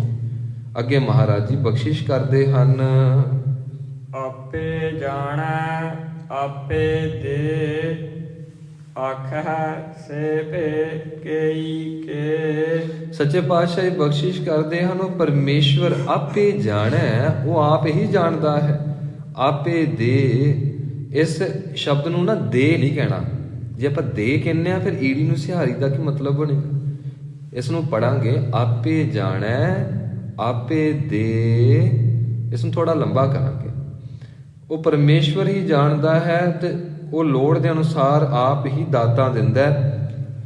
ਆਖੈ ਸੇ ਭੇ ਕਈ ਕੇ, ਉਹ ਪਰਮੇਸ਼ਵਰ ਜਾਂ ਸਾਰੀਆਂ ਦਾਤਾਂ ਜਾਣਦਾ, ਉਹ ਲੋੜ ਅਨੁਸਾਰ ਹੀ ਦਾਤਾਂ ਦਿੰਦਾ। ਤੇ ਅਨੇਕਾਂ ਲੋਕ ਐਸੇ ਨੇ ਜਿਹੜੇ ਇਸ ਚੀਜ਼ ਨੂੰ ਸਮਝਦੇ ਹੀ ਨਹੀਂ। ਆਖੈ, ਉਹ ਕਹਿੰਦੇ ਨੇ, ਸੇ ਭੇ, ਇਹ ਗੱਲ ਵੀ ਕਈ ਕੇ, ਅਨੇਕਾਂ ਬੰਦੇ ਇਹ ਗੱਲ ਕਹਿੰਦੇ ਨੇ ਕਿ ਉਹ ਪਰਮੇਸ਼ਵਰ ਜਾਣਦਾ ਹੈ, ਆਪੇ ਦਾਤਾਂ ਦੇਗਾ। ਇੱਕ ਉਹ ਬੰਦੇ ਨੇ ਜਿਹੜੇ ਇਹ ਕਹਿੰਦੇ ਨੇ ਕਿ ਦਾਤਾ ਨਹੀਂ ਦਿੰਦਾ, ਸਾਨੂੰ ਆਪ ਹੀ ਕੁਝ ਨਾ ਕੁਝ ਕਰਨਾ ਪੈਂਦਾ ਹੈ। ਅੱਗੇ ਮਹਾਰਾਜ ਜੀ ਬਖਸ਼ਿਸ਼ ਕਰਦੇ ਹਨ ਕਿ ਸਭ ਤੋਂ ਵੱਡੀ ਦਾਤ ਕਿਹੜੀ ਹੈ, ਸਭ ਤੋਂ ਵੱਡੀ ਬਖਸ਼ਿਸ਼ ਕਿਹੜੀ ਹੈ, ਸਭ ਤੋਂ ਵੱਡੀ ਪਰਮਾਤਮਾ ਦੀ ਕਿਰਪਾ ਕਿਹੜੀ ਹੈ। ਹਰ ਤਰ੍ਹਾਂ ਦਾ ਬੰਦਾ ਸੰਸਾਰ ਤੇ ਹੈ, ਸ਼ੁਕਰ ਕਰਨ ਵਾਲਾ ਵੀ ਤੇ ਨਾ ਸ਼ੁਕਰ ਕਰਨ ਵਾਲਾ ਵੀ, ਨਾ ਸ਼ੁਕਰਾ ਵੀ ਹੈ ਤੇ ਸ਼ੁਕਰਾਨਾ ਕਰਨ ਵਾਲਾ ਵੀ ਹੈ। ਮਹਾਰਾਜ ਜੀ ਕਹਿੰਦੇ ਸਾਰੇ ਤਰ੍ਹਾਂ ਦੇ ਲੋਕ ਨੇ, ਪਰ ਹੁਣ ਮੈਂ ਤੁਹਾਨੂੰ ਦੱਸਦਾ ਹਾਂ ਸਭ ਤੋਂ ਵੱਡੀ ਪਰਮੇਸ਼ਵਰ ਦੀ ਦਾਤ ਕਿਹੜੀ ਹੈ, ਉਹ ਹਰ ਇੱਕ ਦੇ ਜੀਵਨ ਵਿੱਚ ਹੋਣੀ ਚਾਹੀਦੀ ਹੈ। ਸੱਚੇ ਪਾਤਸ਼ਾਹ ਦੱਸੋ ਫਿਰ ਦਾਤ ਕਿਹੜੀ ਹੈ ਸਭ ਤੋਂ ਵੱਡੀ? ਜਿਹੜੀ ਤੁਸੀਂ ਸਾਨੂੰ ਝੋਲੀ ਵਿੱਚ ਪਾਉਣੀ ਚਾਹੁੰਦੇ ਹੋ, ਸਾਡੇ ਤੇ ਕਿਰਪਾ ਕਰਨੀ ਚਾਹੁੰਦੇ ਹੋ। ਮਹਾਰਾਜ ਜੀ ਸਾਨੂੰ ਸਮਝਾਉਂਦੇ ਹਨ, ਜਿਸਨੂੰ ਬਖਸ਼ੇ ਸਿਫਤ ਸਾਲਾਹ, ਨਾਨਕ ਪਾਤਸ਼ਾਹੀ ਪਾਤਸ਼ਾਹ। ਸਭ ਤੋਂ ਵੱਡੀ ਬਖਸ਼ਿਸ਼ ਉਸ ਪਰਮੇਸ਼ਵਰ ਦੀ ਸਿਫਤ ਸਲਾਹ ਹੈ, ਜੋ ਹੁਣ ਮਹਾਰਾਜ ਜੀ ਸਾਡੇ ਕੋਲੋਂ ਕਰਾ ਰਹੇ ਨੇ। ਜਿਸ ਨੂੰ, ਇਸ ਨੂੰ ਨੋ ਕਹਿਣਾ ਹੈ, ਨੋ। ਜਿਸ ਨੋ, ਇਸ ਨੂੰ ਨਾ ਤੇ ਨੂੰ ਕਹਿਣਾ ਹੈ, ਨਾ ਹੀ ਨੋ। ਨੋ ਕਹਾਂਗੇ ਨੰਨੇ ਨੂੰ ਹੋੜੇ ਤੇ ਬਿੰਦੀ ਲੱਗੇਗੀ, ਨੋ। ਤੇ ਜੇ ਨੂੰ ਕਵਾਂਗੇ ਨੰਨੇ ਨੂੰ ਦਲੈਂਕੜ ਲੱਗੇਗਾ। ਇਸ ਨੂੰ ਸਹੀ ਪ੍ਰੋਨਾਉਂਸ ਕਰਨ ਵਾਸਤੇ ਜੋ ਇੰਗਲਿਸ਼ ਵਿੱਚ NO ਅਲਫਾਜ਼ ਨੋ ਵਰਤਿਆ ਜਾਂਦਾ ਹੈ ਨਾ, ਨੋ। ਨੋ ਇੱਕਦਮ ਅਸੀਂ ਪੜ੍ਹਦੇ ਹਾਂ ਨੋ, ਉਸ ਨੂੰ 75% ਤੇ ਜਾ ਕੇ ਥੱਲੇ ਝੁਕਾਉਣਾ ਪੈਂਦਾ ਹੈ। ਪਰ ਇਸ ਨੂੰ ਥੋੜਾ ਲੰਬਾ ਪੜਾਂਗੇ। ਜਿਸ ਨੋ, ਕੀ ਕਹਾਂਗੇ? ਜਿਸ ਨੋ ਬਖਸ਼ੇ। ਕਈ ਬਖਸ਼ੇ ਕਹੀ ਜਾਂਦੇ ਆ, ਬਖਸ਼ੇ ਉਹ ਕੱਕਰ ਦਾ ਪਾਉਂਦੇ ਆ, ਪਰ ਅਸੀਂ ਪੜਾਂਗੇ ਜਿਸ ਨੋ, ਨੋ। ਮੈਂ ਤਾਂ ਬਾਰ-ਬਾਰ ਬੇਨਤੀ ਕਰ ਰਿਹਾ, ਇਹ ਅਲਫਾਜ਼ ਸਾਡੇ ਬਹੁਤ ਗਲਤ ਪੱਕ ਚੁੱਕੇ ਨੇ। ਜਿਸ ਨੋ ਬਖਸ਼ੇ, ਜਿਸ ਨੂੰ ਮੇਰਾ ਮਾਲਕ ਬਖਸ਼ਦਾ ਹੈ। ਕਿ ਸਿਫਤ ਸਾਲਾਹ, ਹਾਹਾ ਪ੍ਰੋਮੀਨੈਂਟ ਹੋਣਾ ਚਾਹੀਦਾ, ਹਾਹਾ ਕਲੀਅਰ ਹੋਣਾ ਚਾਹੀਦਾ। ਸਾਲਾਹ, ਸਾਲਾਹ ਹੀ ਨਹੀਂ ਕਹਿਣਾ, ਸਲਾਹ ਨਹੀਂ ਕਹਿਣਾ, ਸਾਲਾਹ। ਜਿਸ ਨੂੰ ਮੇਰਾ ਮਾਲਕ ਸਿਫਤ ਸਲਾਹ ਦੀ ਦਾਤ ਬਖਸ਼ਦਾ ਹੈ। ਨਾਨਕ, ਧੰਨ ਸ਼੍ਰੀ ਗੁਰੂ ਨਾਨਕ ਦੇਵ ਮਹਾਰਾਜ ਜੀ ਬਖਸ਼ਿਸ਼ ਕਰਦੇ ਹਨ। ਪਾਤਸ਼ਾਹੀ ਪਾਤਸ਼ਾਹ, ਉਹ ਪਾਤਸ਼ਾਹਾਂ ਦਾ ਵੀ ਪਾਤਸ਼ਾਹ ਬਣ ਜਾਂਦਾ ਹੈ। ਹੁਣ ਪਾਤਸ਼ਾਹ ਕੌਣ ਹੁੰਦਾ ਹੈ ਜੀ? ਸਾਨੂੰ ਪਤਾ ਤੇ ਲੱਗੇ ਨਾ ਪਾਤਸ਼ਾਹ ਕੌਣ ਹੁੰਦਾ ਹੈ। ਇਹ ਪਾਤਸ਼ਾਹ ਜੋ ਸ਼ਬਦ ਹੈ, ਇਹ ਪ੍ਰਾਰੰਭ ਹੁੰਦਾ ਹੈ ਰਾਜੇ ਤੋਂ। ਇੱਕ ਰਾਜਾ ਜਿਸ ਵੇਲੇ 100 ਰਾਜਿਆਂ ਨੂੰ ਫਤਿਹ ਕਰ ਲੈਂਦਾ ਹੈ, ਉਹ ਬਣਦਾ ਹੈ ਬਾਦਸ਼ਾਹ। ਜਿਸ ਵੇਲੇ ਇੱਕ ਬਾਦਸ਼ਾਹ ਆਸੇ-ਪਾਸੇ ਦੇ 100 ਰਾਜਿਆਂ ਨੂੰ ਫਤਿਹ ਕਰ ਲੈਂਦਾ ਹੈ, ਉਸ ਨੂੰ ਆਖਿਆ ਜਾਂਦਾ ਹੈ ਸਮਰਾਟ। ਤੇ ਜਿਸ ਵੇਲੇ ਹਜ਼ਾਰਾਂ ਸਮਰਾਟ ਇਕੱਠੇ ਹੋਣ, ਜਦ ਕਿ ਸਮਰਾਟ ਸਿਰਫ ਸਾਰੀ ਸ੍ਰਿਸ਼ਟੀ ਦੇ ਵਿੱਚ ਇੱਕ ਜਾਂ ਫਿਰ ਦੋ ਹੀ ਹੁੰਦੇ ਨੇ, ਹੱਦ 3 ਲਾ ਸਾਰੀ ਸ੍ਰਿਸ਼ਟੀ ਵਿੱਚ। ਚਲੋ ਮੰਨ ਲਓ, ਜਿਸ ਤਰ੍ਹਾਂ ਅਸੀਂ ਪੜ੍ਹਦੇ ਆ ਨਾ ਜੀ, ਯੁਧਿਸ਼ਟਰ ਉਹ ਸਮਰਾਟ ਸੀ, ਸਮਰਾਟ ਸੀ। ਘੋੜਾ ਛੱਡਦੇ ਸੀ, ਜੇ ਤਾਂ ਕਿਸੇ ਨੇ ਅਧੀਨਗੀ ਸਵੀਕਾਰ ਕਰ ਲਈ, ਸੰਧੀ ਕਰ ਲੈਣੀ, ਤੇ ਜੇਕਰ ਨਹੀਂ ਤੇ ਯੁੱਧ ਹੁੰਦਾ ਸੀ। ਇਸ ਤਰ੍ਹਾਂ ਜਿਹੜਾ 100 ਰਾਜਿਆਂ ਨੂੰ ਪਰਾਸਤ ਕਰਦਾ ਸੀ, ਵੱਡੇ ਵੱਡੇ ਰਾਜਿਆਂ ਨੂੰ ਉਹੀ ਸਮਰਾਟ ਅਖਵਾਇਆ ਜਾਂਦਾ ਸੀ। ਤੇ ਜਿਹੜੇ ਸਮਰਾਟ ਆ, ਹੁਣ ਇੱਕ ਐਸਾ ਬੰਦਾ ਜੋ 100 ਸਮਰਾਟਾਂ ਨੂੰ ਫਤਿਹ ਕਰੇ, ਜਦਕਿ 100 ਸਮਰਾਟ ਹੁੰਦੇ ਨਹੀਂ, ਪਰ ਕਹਿੰਦੇ ਨੇ ਮੰਨ ਲਓ ਫਤਿਹ ਕਰ ਲਿਆ, ਉਸ ਨੂੰ ਮੰਨਿਆ ਜਾਂਦਾ ਹੈ ਪਾਤਸ਼ਾਹ। ਤੇ ਹੁਣ ਇੱਕ ਪਾਤਸ਼ਾਹ ਦੇ ਸਾਹਮਣੇ 1000 ਪਾਤਸ਼ਾਹ ਇਕੱਠੇ ਹੋਣ, ਉਸ ਨੂੰ ਪਾਤਸ਼ਾਹਾਂ ਦਾ ਪਾਤਸ਼ਾਹ ਆਖਿਆ ਜਾਂਦਾ ਹੈ। ਇੰਨੀ ਉੱਚੀ ਪਦਵੀ ਵੀ ਜਿਹਦੀ ਬਰਾਬਰਤਾ ਕੋਈ ਨਾ ਕਰ ਸਕੇ, ਉਸ ਨੂੰ ਆਖਿਆ ਜਾਂਦਾ ਹੈ ਪਾਤਸ਼ਾਹੀ ਪਾਤਸ਼ਾਹੋ।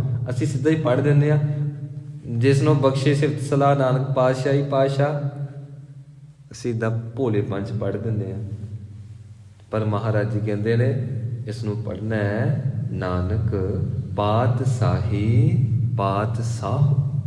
ਉਹ ਪਾਤਸ਼ਾਹਾਂ ਦਾ ਵੀ ਪਾਤਸ਼ਾਹ ਹੈ। ਤੇ ਪਾਤਸ਼ਾਹ ਦਾ ਅਰਥ ਪਤਾ ਕੀ ਹੁੰਦਾ? ਜਿਸ ਦੀ ਇੱਜ਼ਤ ਪੱਤ ਸ਼ਾਹੀ ਢੰਗ ਦੇ ਨਾਲ 14 ਤਬਕਾਂ ਦੇ ਵਿੱਚ ਉੱਚੀ ਹੈ। ਪਾਤਸ਼ਾਹ ਜੋ ਸ਼ਬਦ ਹੈ, ਇਹਦਾ ਅਰਥ ਹੈ ਜਿਹਦੀ ਇੱਜ਼ਤ ਪੱਤ ਸਭ ਤੋਂ ਉੱਚੀ ਹੋਵੇ। ਤੇ ਮਹਾਰਾਜ ਜੀ ਕਹਿੰਦੇ ਨੇ, ਭਾਈ ਤੇਰੀ ਝੋਲੀ ਵਿੱਚ ਇਹ ਸਿੱਖਾ, ਮੈਂ ਸਿਫਤ ਸਲਾਹ ਦੀ ਦਾਤ ਪਾ ਦਿੱਤੀ ਹੈ। ਤੇਰੀ ਇੱਜ਼ਤ ਪੱਤ ਸਭ ਤੋਂ ਉੱਚੀ ਹੋਏਗੀ ਤੇ ਤੇਰੇ ਵਿੱਚ ਇੰਨੀ ਸਮਰੱਥਾ ਹੋਏਗੀ, ਤੂੰ ਕਰੋੜਾਂ ਨੂੰ ਇੱਜ਼ਤ ਪੱਤ ਦੇ ਸਕਦਾ ਹੈ, ਕਰੋੜਾਂ ਦੀ ਇੱਜ਼ਤ ਪੱਤ ਢੱਕ ਸਕਦਾ ਹੈ। ਤੈਨੂੰ ਇੰਨੀ ਸਮਰੱਥਾ ਬਖਸ਼ ਦਿੱਤੀ ਹੈ। ਜਿਸ ਨੋ ਬਖਸ਼ੇ ਸਿਫਤ ਸਾਲਾਹ, ਨਾਨਕ ਪਾਤਸ਼ਾਹੀ ਪਾਤਸ਼ਾਹੋ। ਇਸ ਕਰਕੇ ਕਈ ਵਾਰ ਮਹਾਂਪੁਰਖ ਜਦੋਂ ਕਿਸੇ ਨੂੰ ਦੇਖਦੇ ਨੇ ਨਾ ਜੀ, ਤੇ ਉਹਨਾਂ ਨੂੰ ਕਹਿ ਦਿੰਦੇ ਨੇ ਕਿ ਇਹ ਬਾਬਾ ਹਰਨਾਮ ਸਿੰਘ ਜੀ ਪਾਤਸ਼ਾਹ ਜੀ ਨੇ। ਤੇ ਪਾਤਸ਼ਾਹ ਦਾ ਅਰਥ ਇਹੀ ਹੁੰਦਾ ਹੈ ਜਿਸ ਦੀ ਧੌਣ ਸੱਚਖੰਡ ਤੱਕ ਜਾਂਦੀ ਹੋਵੇ, ਜਿਸ ਦਾ ਸੀਸ ਸੱਚਖੰਡ ਤੱਕ ਪਹੁੰਚਦਾ ਹੋਵੇ, ਜਿਸ ਦੀ ਪਹੁੰਚ ਸੱਚਖੰਡ ਤੱਕ ਹੋਵੇ। ਆਪ ਜੀ ਨੂੰ ਪਤਾ ਹੋਏਗਾ ਸ਼੍ਰੀਮਾਨ ਸੰਤ ਬਾਬਾ ਗੁਰਬਚਨ ਸਿੰਘ ਜੀ ਨੇ ਸ਼ਬਦ ਦਿੱਤਾ ਸੀ, ਜੋ ਜੋਗੇਵਾਲ ਟਕਸਾਲ ਹੈ ਨਾ ਜੀ, ਮੋਗੇ ਤੋਂ ਜਦੋਂ ਅਸੀਂ ਮੁਦਕੀ ਵਾਲੇ ਪਾਸੇ ਜਾਂਦੇ ਹਾਂ ਤੇ ਲੈਫਟ ਸਾਈਡ ਤੇ ਇੱਕ ਜੋਗੇਵਾਲ ਟਕਸਾਲ ਆਉਂਦੀ ਹੈ। ਆਪਣੇ ਟਕਸਾਲ ਦੇ ਸਾਰੇ ਮਹਾਂਪੁਰਖ ਉੱਥੇ ਜਾਂਦੇ ਰਹੇ, ਸ਼੍ਰੀਮਾਨ ਸੰਤ ਬਾਬਾ ਕਰਤਾਰ ਸਿੰਘ ਜੀ, ਸੰਤ ਬਾਬਾ ਗੁਰਬਚਨ ਸਿੰਘ ਜੀ, ਸੰਤ ਬਾਬਾ ਜਰਨੈਲ ਸਿੰਘ ਜੀ, ਸੰਤ ਬਾਬਾ ਠਾਕੁਰ ਸਿੰਘ ਜੀ ਜੋਗੇਵਾਲ ਟਕਸਾਲ ਦੇ ਜਾਂਦੇ ਰਹੇ। ਤੇ ਉਹ ਟਕਸਾਲ ਦੀ ਪ੍ਰਾਰੰਭਤਾ ਜਦੋਂ ਆਪ ਜੀ ਜਾਓਗੇ ਉੱਥੇ ਇੱਕ ਸ਼ਬਦ ਮਿਲੇਗਾ ਪਾਤਸ਼ਾਹ। ਉਹਨਾਂ ਮਹਾਂਪੁਰਖਾਂ ਨੂੰ ਪਾਤਸ਼ਾਹ ਦੇ ਲਕਬ ਨਾਲ ਨਵਾਜਿਆ ਸ਼੍ਰੀਮਾਨ ਸੰਤ ਬਾਬਾ ਗੁਰਬਚਨ ਸਿੰਘ ਜੀ ਖਾਲਸਾ ਪਿੰਡਰਾਂ ਵਾਲਿਆਂ ਨੇ। ਉਹ ਕਿਉਂਕਿ ਹਰ ਦਮ ਉਹ ਬੰਦਗੀ ਵਿੱਚ ਹੀ ਰਹਿੰਦੇ ਸਨ, ਸਿਮਰਨ ਵਿੱਚ ਹੀ ਰਹਿੰਦੇ ਸਨ। ਤੇ ਸੰਤ ਬਾਬਾ ਬਲਦੇਵ ਸਿੰਘ ਜੀ ਇਸ ਵੇਲੇ ਮੌਜੂਦਾ ਮੁਖੀ ਨੇ, ਤੇ ਅਕਸਰ ਉਹ ਕਹਿੰਦੇ ਨੇ ਕਿ ਪਾਤਸ਼ਾਹੀ ਦਾ ਪਹਿਰਾ ਹੈ ਜੋਗੇਵਾਲ ਟਕਸਾਲ ਤੇ, ਇੱਥੇ ਕੋਈ ਕਹਿਰੀ ਅੱਖ ਨਹੀਂ ਕਰ ਸਕਦਾ। ਤੇ ਪਾਤਸ਼ਾਹੀ ਦਾ ਪਹਿਰਾ ਕਹਿਣ ਦਾ ਅਰਥ ਇਹ ਹੈ ਕਿ ਜੋ ਤਾਕਤ ਦੇ ਸਨਮੁਖ ਰੱਖਦਿਆਂ ਇਹ ਲਕਬ ਮਿਲਿਆ ਗੁਰੂ ਦੀ ਬਾਣੀ ਜਪਣ ਦੇ ਨਾਲ, ਗੁਰੂ ਦੀ ਬਾਣੀ ਦਾ ਪਹਿਰਾ ਹੈ ਉੱਥੇ। ਸਾਨੂੰ ਸਾਰਿਆਂ ਨੂੰ ਮਹਾਰਾਜ ਜੀ ਨੇ ਪਾਤਸ਼ਾਹਾਂ ਦਾ ਪਾਤਸ਼ਾਹ ਬਣਾਇਆ ਹੈ।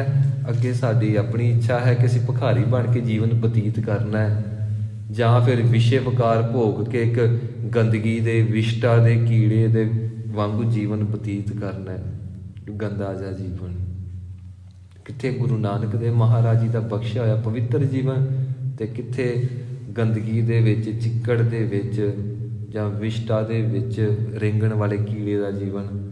ਸੱਚੇ ਪਾਤਸ਼ਾਹ ਜੀ ਬਖਸ਼ਿਸ਼ ਕਰਨ ਸਾਡੇ ਸਾਰਿਆਂ ਤੇ। ਮਹਾਰਾਜ ਜੀ ਨੇ ਜੋ ਸਾਡੀ ਝੋਲੀ ਵਿੱਚ ਦਾਤ ਪਾਈ, ਅਸੀਂ ਇਸ ਦਾਤ ਨੂੰ ਸਾਂਭਣ ਦੇ ਸਮਰੱਥ ਹੋਈਏ, ਅਸੀਂ ਮਾਲਕ ਦੀ ਸਿਫਤ ਸਲਾਹ ਕਰ ਸਕੀਏ। ਤੇ ਜਿਸ ਵੇਲੇ ਅਸੀਂ ਸਿਫਤ ਸਲਾਹ ਗੁਰੂ ਦੀ ਅਸੀਸ ਨਾਲ ਕਰਾਂਗੇ ਤੇ ਸਮਝ ਲਿਓ ਕਿ ਗੁਰੂ ਤੁਹਾਡੇ ਉੱਤੇ ਪ੍ਰਸੰਨ ਹੈ, ਗੁਰੂ ਤੁਹਾਡੇ ਤੇ ਤਰੁੱਠ ਗਿਆ ਹੈ, ਗੁਰੂ ਤੁਹਾਡੇ ਤੋਂ ਖੁਸ਼ ਹੈ। ਤੇ ਗੁਰੂ ਮਹਾਰਾਜ ਜੀ ਕੋਲ ਜੋ ਮਰਜ਼ੀ ਮੰਗ ਲਓ, ਗੁਰੂ ਮਹਾਰਾਜ ਜੀ ਬਖਸ਼ ਦਿੰਦੇ ਹਨ। ਗੁਰੂ ਤੋਂ ਇਲਾਵਾ ਸਿੱਖ ਦਾ ਜੀਵਨ ਕੋਈ ਵੀ ਦੂਸਰਾ ਨਹੀਂ ਹੁੰਦਾ ਕਿ ਅਸੀਂ ਕਿਸੇ ਹੋਰ ਦਾ ਲਾਈਫ ਸਟਾਈਲ ਅਪਣਾਈਏ। ਲਾਈਫ ਸਟਾਈਲ ਸਿਰਫ ਗੁਰੂ ਮਹਾਰਾਜ ਜੀ ਦੇ ਹੁਕਮ ਅਨੁਸਾਰ। ਭੁੱਲਾਂ ਚੁੱਕਾਂ ਦੀ ਖਿਮਾ ਜੀ, ਸਮੂਹ ਸੰਗਤ ਬਖਸ਼ ਲਿਓ। ਆਓ ਆਪਾਂ 1 ਮਿੰਟ ਲਈ ਗੁਰਮੰਤਰ ਕਰੀਏ, ਪਰਤ ਕੇ ਸਮਾਪਤੀ ਹੈ। ਅੱਜ ਥੋੜਾ ਜਿਹਾ ਸਮਾਂ ਜ਼ਿਆਦਾ ਹੋ ਗਿਆ, ਦਾਸ ਖਿਮਾ ਦਾ ਜਾਚਕ ਹੈ ਜੀ। ਆਓ ਗੁਰੂ ਮਹਾਰਾਜ ਜੀ ਦਾ ਸ਼ੁਕਰਾਨਾ ਕਰੀਏ। ਦਾਤਾ ਜੀ, ਆਪ ਜੀ ਨੇ ਬੜੀ ਬਖਸ਼ਿਸ਼ ਕੀਤੀ, ਬੜੀ ਕਿਰਪਾ ਕੀਤੀ, ਜਿੰਨੀਆਂ ਦਾਤਾਂ ਬਖਸ਼ੀਆਂ ਦਾਤਿਆ ਤੇਰਾ ਲੱਖ ਲੱਖ ਸ਼ੁਕਰ ਹੈ, ਲੱਖ ਲੱਖ ਸ਼ੁਕਰ ਹੈ, ਲੱਖ ਲੱਖ ਸ਼ੁਕਰ ਹੈ। ਮਹਾਰਾਜ ਜੀ ਤੇਰਾ ਲੱਖ ਲੱਖ ਸ਼ੁਕਰ ਹੈ। ਆਪ ਜੀ ਕਿਤੇ YouTube ਦੇ ਉੱਤੇ ਜਾਂ ਫਿਰ ਸੋਸ਼ਲ ਮੀਡੀਆ ਉੱਤੇ ਸਰਚ ਮਾਰੋ, ਅਨੇਕਾਂ ਬੱਚੇ ਐਸੇ ਨੇ ਬਾਹਾਂ ਵੀ ਨਹੀਂ ਹਨ, ਲੱਤਾਂ ਵੀ ਨਹੀਂ ਹਨ, ਤੇ ਵੇਖਦਿਆਂ ਸਾਰ ਅੰਦਰ ਦੇ ਵਿੱਚੋਂ ਧੂ ਨਿਕਲਦੀ ਹੈ, ਅੰਦਰੋਂ ਇੱਕਦਮ ਤੜਫ ਉੱਠਦੀ ਹੈ। ਦਾਤਿਆ ਅਸੀਂ ਇੰਨੇ ਨਾ ਸ਼ੁਕਰੇ। ਤੇ ਜਿਨ੍ਹਾਂ ਦੀਆਂ ਲੱਤਾਂ ਬਾਹਾਂ ਨਹੀਂ ਹਨ ਉਹ ਕਹਿੰਦੇ ਨੇ ਕਿ ਅਸੀਂ ਫਿਰ ਵੀ ਖੁਸ਼ ਹਾਂ, ਸ਼ੁਕਰ ਹੈ। ਅੱਖਾਂ ਕੰਮ ਕਰਦੀਆਂ ਨੇ, ਜੀਭ ਕੰਮ ਕਰਦੀ ਹੈ, ਦਿਮਾਗ ਕੰਮ ਕਰਦਾ ਹੈ, ਦਿਲ ਕੰਮ ਕਰਦਾ ਹੈ, ਪੇਟ ਕੰਮ ਕਰਦਾ ਹੈ, ਗਲਾ ਕੰਮ ਕਰਦਾ ਹੈ, ਦੰਦ ਕੰਮ ਕਰਦੇ ਨੇ। ਸ਼ੁਕਰ ਕਰੀਏ, ਸ਼ੁਕਰ ਕਰੀਏ ਦਾਤੇ ਦਾ, ਸ਼ੁਕਰ ਕਰੀਏ, ਸ਼ੁਕਰ ਕਰੀਏ। ਧੰਨ ਗੁਰੂ ਗੋਬਿੰਦ ਸਿੰਘ ਮਹਾਰਾਜ, ਧੰਨ ਗੁਰੂ ਗੋਬਿੰਦ ਸਿੰਘ ਸੱਚੇ ਪਾਤਸ਼ਾਹ। ਵਾਹਿਗੁਰੂ ਵਾਹਿਗੁਰੂ, ਮਹਾਰਾਜ ਬਖਸ਼ ਲਓ ਸਾਨੂੰ। ਆਓ ਗੁਰੂ ਮੰਤਰ ਕਰੀਏ ਜੀ। ਵਾਹਿਗੁਰੂ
ਸਾਡੇ ਸਾਰਿਆਂ ਤੇ ਮਿਹਰ ਕਰਨ।